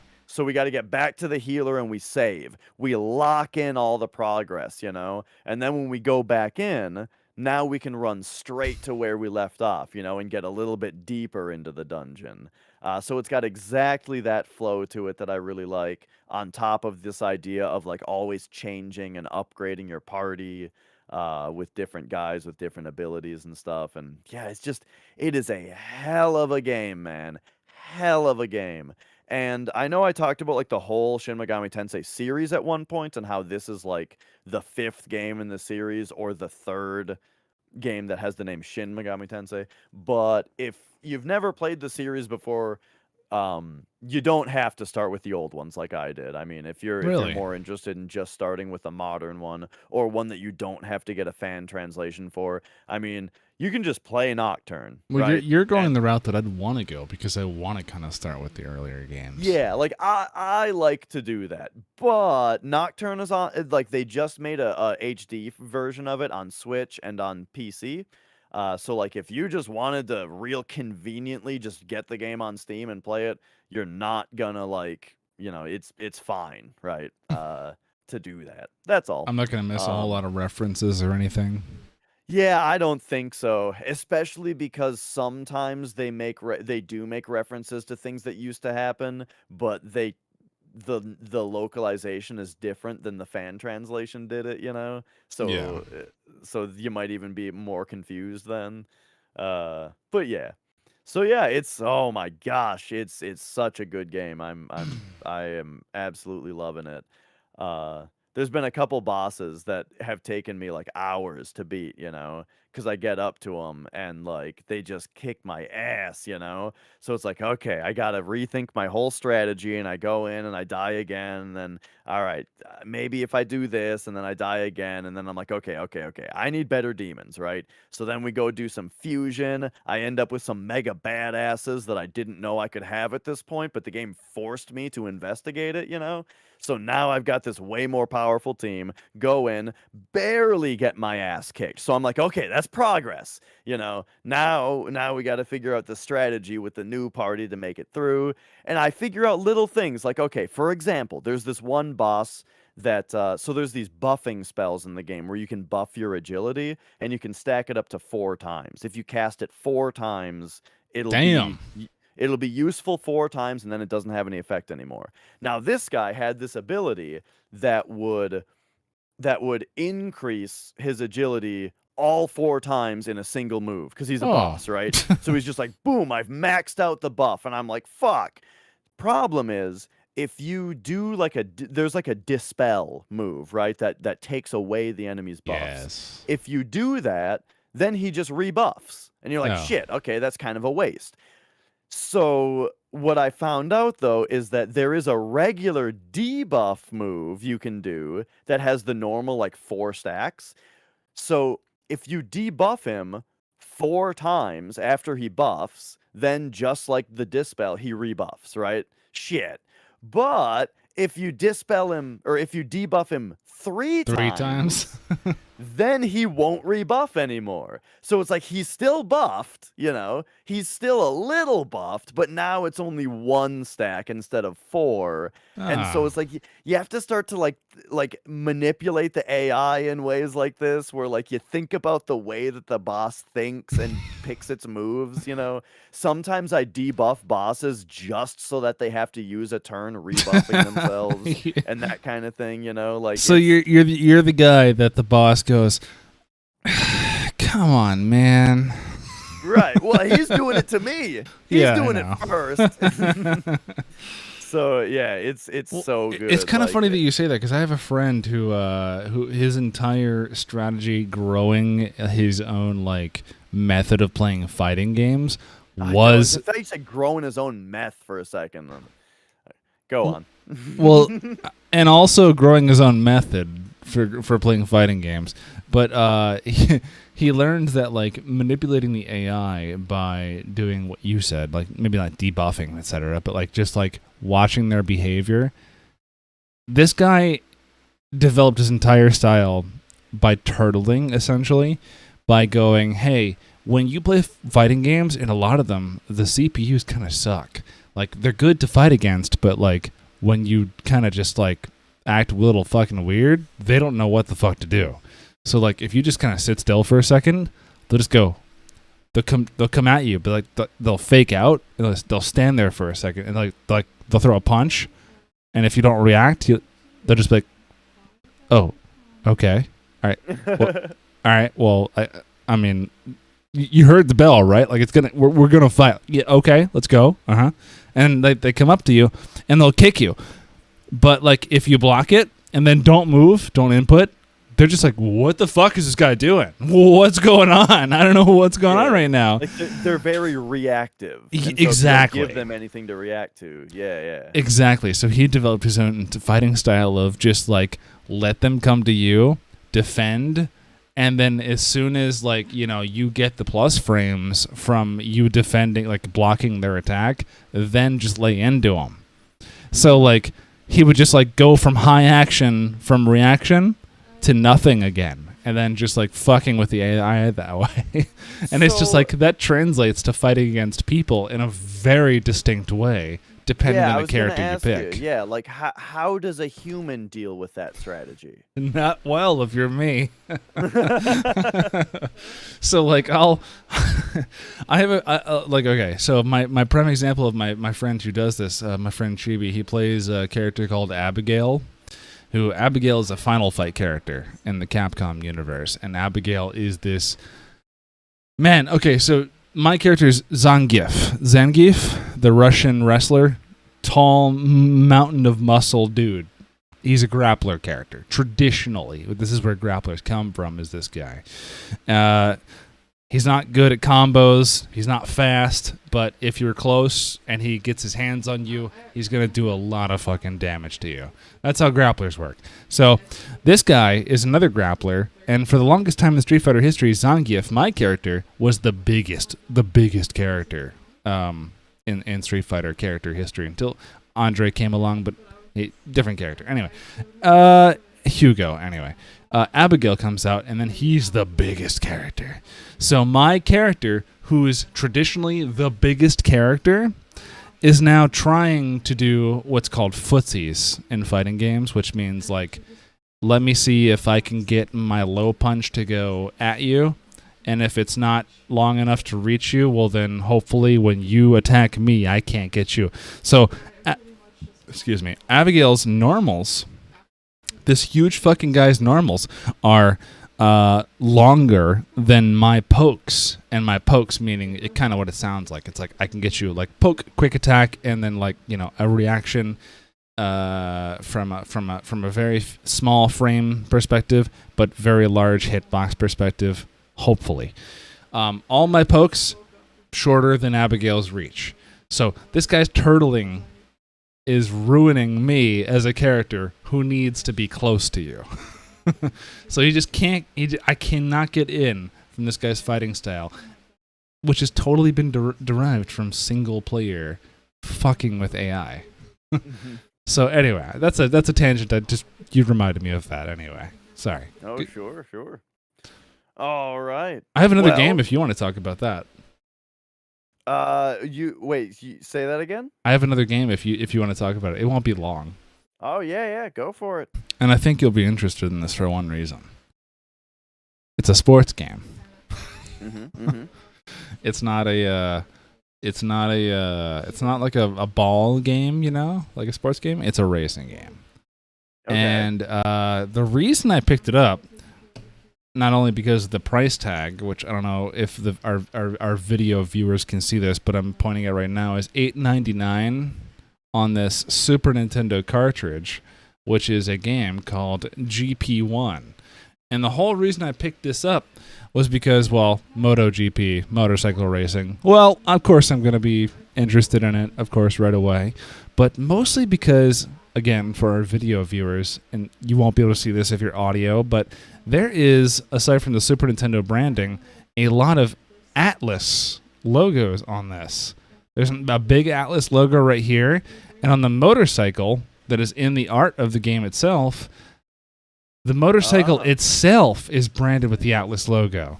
So I don't know if you know anything about racing, but sponsorships on motorcycles is a thing. You're gonna have the biggest name that's gonna be who you're representing. Representing yada yada. This is an Atlas bike in an Atlas racing game, so I thought that was pretty cool. I was like, that's weird. That's not how motorcycle races go. I'm gonna buy this.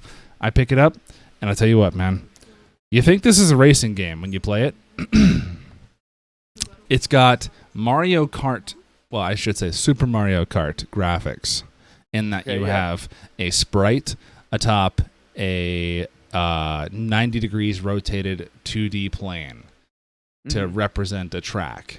And so when you look at that, when you look at these Road Rash-esque graphics, you're kind of thinking, okay, well, my motorcycle is here, and I'm going to turn on this track when there's a turn, right? So I'm going to turn right when there's a right turn. All right, cool. You did that. Except, hey, now you're careening off to the side because this is an arcade racer from the SNES era, and it's yeah. Anyway, I'm here to tell you this is not a racing game. GP1 by Atlas is not a racing game. This is DDR in a motorcycle racing game format. So a lot of racing games, especially in this time, in order to denote a turn, it will give you a sign, like an actual road sign with an arrow, like, hey, U-turn for super hard turn, or easy turn, easy left, easy right, hard hard left, etc. Rally racing games like Need for Speed V Rally on the PS1 did that. It would actually have the announcer in your passenger seat going hard left, hard right. Anyway. Okay, yep. Remind me of that in a minute. And sure, yeah. Something about that. I say this is a DDR game because you can't look at your fucking bike when you can't look at the 3D quote unquote fucking Super Nintendo Mega Graphics racing game. You can't look at the fucking graphics. You can see your input. You can hit the D-pad left or right, and if I hold left and if I hold right, he'll lean, and then he'll go all the way over to do a hard turn, yada yada. It looks like you're doing hard turn inputs, and you are. That's how the sprite actually changes. But you're not going to win the fucking race. You're going to get the same...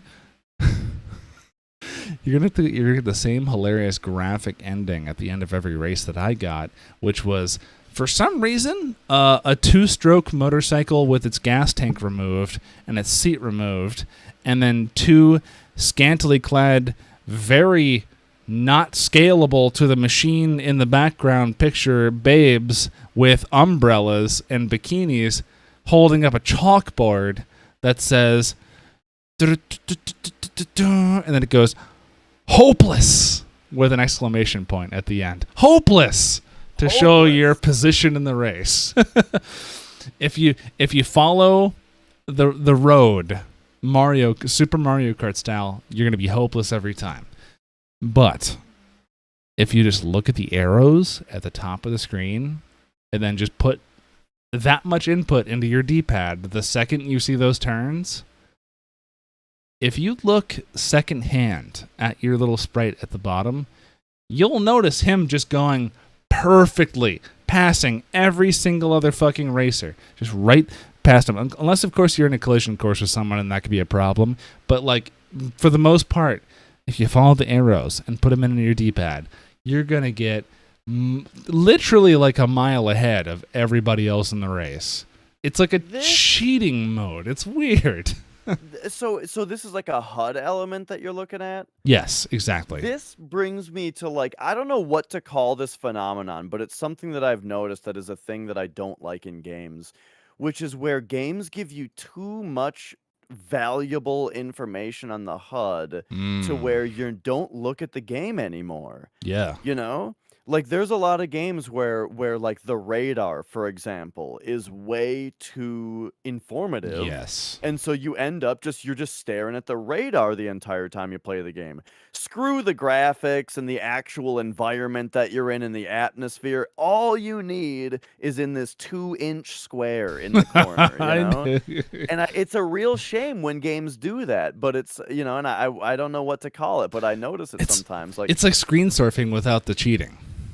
I think one of the first times I noticed it was when I went back when Assassin's Creed was new, and the fact that that game had all that climbing and jumping in it, but it was all so easy that all you had to do was hold forward and run, and your character would automatically do everything. And so it would create this thing where you just aim your character at the icon of where you're supposed to go, and you just hold forward and run, and all you're doing is just staring at the 500 meters away thing. You're just staring at that number counting down. I don't know what's happening or where I'm going or anything, but I'm getting closer to the target, and I'm just watching that number go down, and that's all I'm paying attention to. And that's a Halo that's Combat a problem. Evolved. What about it? You'd get the waypoint marker. It's where it would start on your map. You'd get a little orange diamond on your top map, your your left to right waypoint marker, and then you'd Yeah. have your warthog, and you drive to it. It was instant, kind of like how Skyrim would have like the little doorknob. Yup, the Bethesda games put a little marker that tell you exactly where to go. I know a lot of people had a complaint about that when they switched from when they went from Oblivion to that, because it was like, I know Oblivion had a little diamond it would put on your map, but like Skyrim put you could look at your world map and see where that point was, and then just point to it on your like quote unquote mini Yeah. map, but it's like a left right slider. Yeah, and that gets into maybe a different issue of just telling you too precisely where to go, as opposed to Yes. something like more what I'm talking about even more is just when HUD elements you look at them more than you look at the actual environment that you're in. A couple more examples would be like Batman Arkham Asylum. Did you ever play that? I wanted to. I played the VR game, which ruled, but I heard Arkham Asylum was great. So Arkham Asylum has this detective vision that you can enter where you get more information about stuff. But the problem is that there's no disadvantage to being in detective mode except that the color grading changes. So it just makes the environment that you're in look like shit, Does it go right? like sepia tone or something? Something like that. I don't remember exactly what it is, but it's something like that. But there's no actual disadvantage to using it except that. So it feels like it feels like you got to turn it off just so you can enjoy the environment sometimes, but every moment that you're doing that you're missing out on information that might be relevant to you. So yeah, so like that's an issue. And then the opposite, this is part of the reason that I really liked Death Stranding, was that Death Stranding felt like a game where they actually wanted me to look where I was fucking going, you know? Like, as opposed to something like Assassin's Creed, right? Where it's like Death Stranding was a game where I had to like look at my character and the angle of what they were stepping on. I had to watch out for rocks. I had to really like navigate and walk with this character, but it wasn't just holding forward and waiting for a number to go down. That's my distance to my target. It's like I need to look at the fucking environment and walk around it. And I liked that a lot. That carries over to the terrestrial vehicle as well, right? Because like one of the things I think I noticed about Death Stranding was the cool like 6x6 vehicle, like the Moonlander vehicle that you get, I think at some point. Vague memories, maybe I'm remembering it wrong, but there is some cool 3D platforming. I use that term kind of lightly because I think of the game fucking god damn it, Mud Runners, which is the remake of Spin Tires. So I noticed that when I watched some footage of Death Stranding, you use that cool vehicle and you're navigating like mountainous terrain. And I'm just going, Yeah. oh shit, it's like you're driving a Moonlander on the land. That part looks super fun to me. Yeah.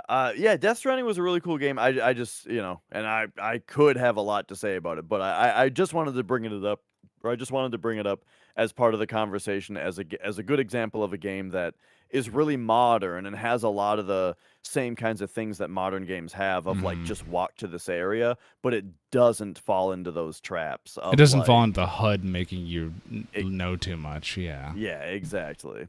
Good. Yeah. That's You know, all. Anyway, why did okay, I I bring would. that up? Oh, because you were talking about DDR racing. Yes, fucking DDR Atlas race. Listen, I bought this and I hate that. This is one of those things that like I was talking about before that I hate that when I see a game now, my first instinct is should I buy it because will its value be worth more later? And because it's just so fucking covered in Atlas logos and it's a Super Nintendo game, I said, all right, $9, what the fuck ever. Not a problem. And to be honest, actually, the action of the racing itself, the frame rate's pretty good. It's like, if as long as you don't mind the Super Mario Kart-esque 2D plane with a sprite riding on it, like graphics, it's pretty smooth for a Super Nintendo racing game. I recommend it. Just know that if you follow the arrows, you're gonna do pretty damn well. Yeah, and the goofy rotating plane thing does look a lot better than games that just are a top-down view, in my Oh opinion. my god, Like, so much better. Like the RC racing games, they're terrible. yeah, They're terrible. one of the games that came with my PC engine was an F1 game, and Hmm. yeah, it's just a top-down bird's eye view, and you can just barely see what's in front of you. Do you remember that game that I told you about? One of my childhood games. One of the first few video games I ever had was from a Game Boy system that I got when I was a very wee lad. It was called Race Days, but it was a combo cartridge of two different games for Game Boy. One was called Dirty Racing. I think it was like Dirty Racing, which was like an F1 RC racing game, which is what you're talking about, top down. And God, dude, the turns were impossible on that shitty Game Boy D-pad because like you had to gauge with a D-pad a viewpoint which had 0 x-axis. You're looking top down only, and you had to go, okay, how long do I hold left before I careen to the corner and lose the race every time? And Right. that And was just like awful. how fast are the turns coming up? You can only see 10 feet in front of your car. Yes, there's no draw distance because the maps are tiny, so you didn't have to worry about that, but you had to worry about, oh god, I have to turn, oh god, I have to turn, oh god, I have to turn. Oh, are you talking about one where like you see your entire track at once? Or because I'm talking No, about no. It So we are scales talking about the around the same thing. track. It's just that the track is just small because it's a Game Boy Oh, okay. game.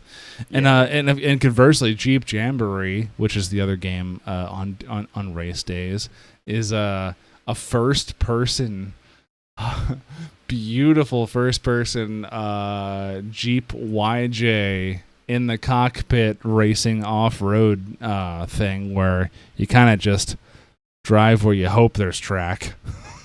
Yeah. You kind of make what you can of the first-person graphics of the Game Boy through a Jeep windshield behind the Oh steering boy. wheel. Yeah, that's fun, though, for a whole separate reason, but honestly, that was the reason to buy that cart, and I'm kind of mad I still can't find a copy of that yet. Man, Okay, is there room for one more game, or do you want to save that for our next one? I'm starting to think we should save it. We can. I haven't played it yet. It was just a question about whether or not you've played it. Oh, okay. Well, I'm curious. Let's hear it. Well, Well, what's going to be next week? okay, yeah, this is probably a good bet for next week because the next week should be the end of August. This is a challenge issued by our friend Camel to play Tomb Raider, the Angel of Darkness on PS2. Yeah. And as far as I know, the challenge is how far can you get into it before you give the fuck up? And Yeah, I've actually never played any Tomb Raider. I had a neither demo have of I. Okay, Yeah, cool. This will be interesting. I had a demo of Tomb Raider 2 when I was a kid, and I played that, but that's it. And I've heard, so yeah.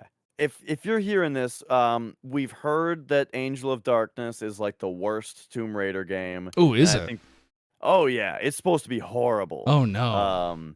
And yeah, that's why. think that's why Camel wants us to play that one. he, Because he said issuing this challenge, play as far as you can, and I was like, yeah, what the fuck ever. I'm not gonna play Tomb Raider. Never have, never will, probably. Unfortunately, because I kind of want to, but never have, probably never will. And then he goes, look at this, the Tomb Raider, Angel of Darkness, and I go, oh wait a minute, oh god, wait a minute, this sounds familiar because I went to a Goodwill once or twice in my life, and of course I pull it right off the shelf. And for our video listeners, here it is right here. I go, okay, what's the stupid challenge? So I guess we'll figure out how bad it is within the next week or so. yeah, I thought it was October that we were supposed to play it, but I guess I'll double check that. Oh, I thought it was this month. See, here's the problem. The one of the reasons that we haven't had an episode recently is because I had to work like 60 hours last week, so it didn't work out. And that was the week that I was going to practice this challenge run of this game that he had challenged us to. So. Oh, there's no practicing either. It's like a. Oh, it's just stream and go. Yep, and how far can you get before you want to pull your eyes out and shove them up your ass? Well, I'm not going to get very far then. We'll figure out how that goes. I have the main developer on the cover art listed as IDOS, and I don't remember the last time I enjoyed an IDOS title. Yeah. Or actually, hang on, it's Core Design. Are they still involved in those Hitman games? Because those new Hitman games look pretty cool. IDOS probably just published this. Core Design is the developer I'm seeing right next to it. Oh, and no, Core it's not Design even sounds Crystal familiar. Dynamics. Well, hang on. Are you gonna talk dirty on them? Because I've heard that Crystal Dynamics makes some pretty good games. I don't know. I'm just saying it. I think they used to make Tomb Raider, right? I don't Did know they? though. The Crystal Dynamics game that I had growing up was Gex Enter the Gecko, which Ooh. upon revisiting recently was Did not very enjoyable. No, you're kidding. Oh boy, dude! Oh my god. Okay, that's gonna be the game. Can we talk about that next time? let's talk about Gex next week. I want Maybe I'll take some time and refresh myself. Yes, I was gonna say I don't actually own that, but I played the demo of that when I was a kid, and I'm not gonna talk about how I feel about it until next week. But I want to know your impressions of it. We'll talk about it then. All right. Well, cool. That's episode 21 for you. Yeah, I think good stuff. 21 down. I got a lot off my plate there. I've had a lot of shit to talk about. So sorry if it was mostly me this week. No, that's cool because I did too, and I think I actually got the majority of mine off. I feel like I need a separate podcast if I want to talk about fighting games. Man, I want you to be into fighting games so bad because you'd be so good at them. You'd murder everybody. I know you would. I just don't like player versus player stuff. I like to win versus the computer on like a designed challenge. I don't want to make someone else lose. Okay. So hang on. Just for a second here. What do you feel when you make another person lose? I don't know. Do you feel bad? Does it feel bad? A little bit, yeah, because I'm like, yeah, I won, but it was at the expense of another person. No, it wasn't, though.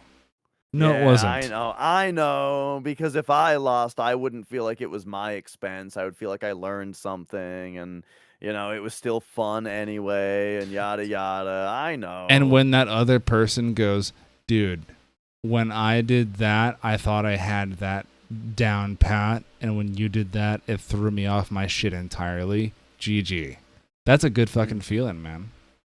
Yeah, I know what you mean. But no, really though, I'm just not super into PvP stuff. I get you. I'm the opposite, and I'm glad we have this balance. Mm-hmm. I do like Smash Bros though. God damn it! I fucking hate Smash Bros. This is why we're opposites. All right, we'll talk about a couple things next week. Hopefully, Tomb Raider at least. Thanks for listening, dudes. We appreciate y'all tuning in. Yeah, see you next time. Peace out.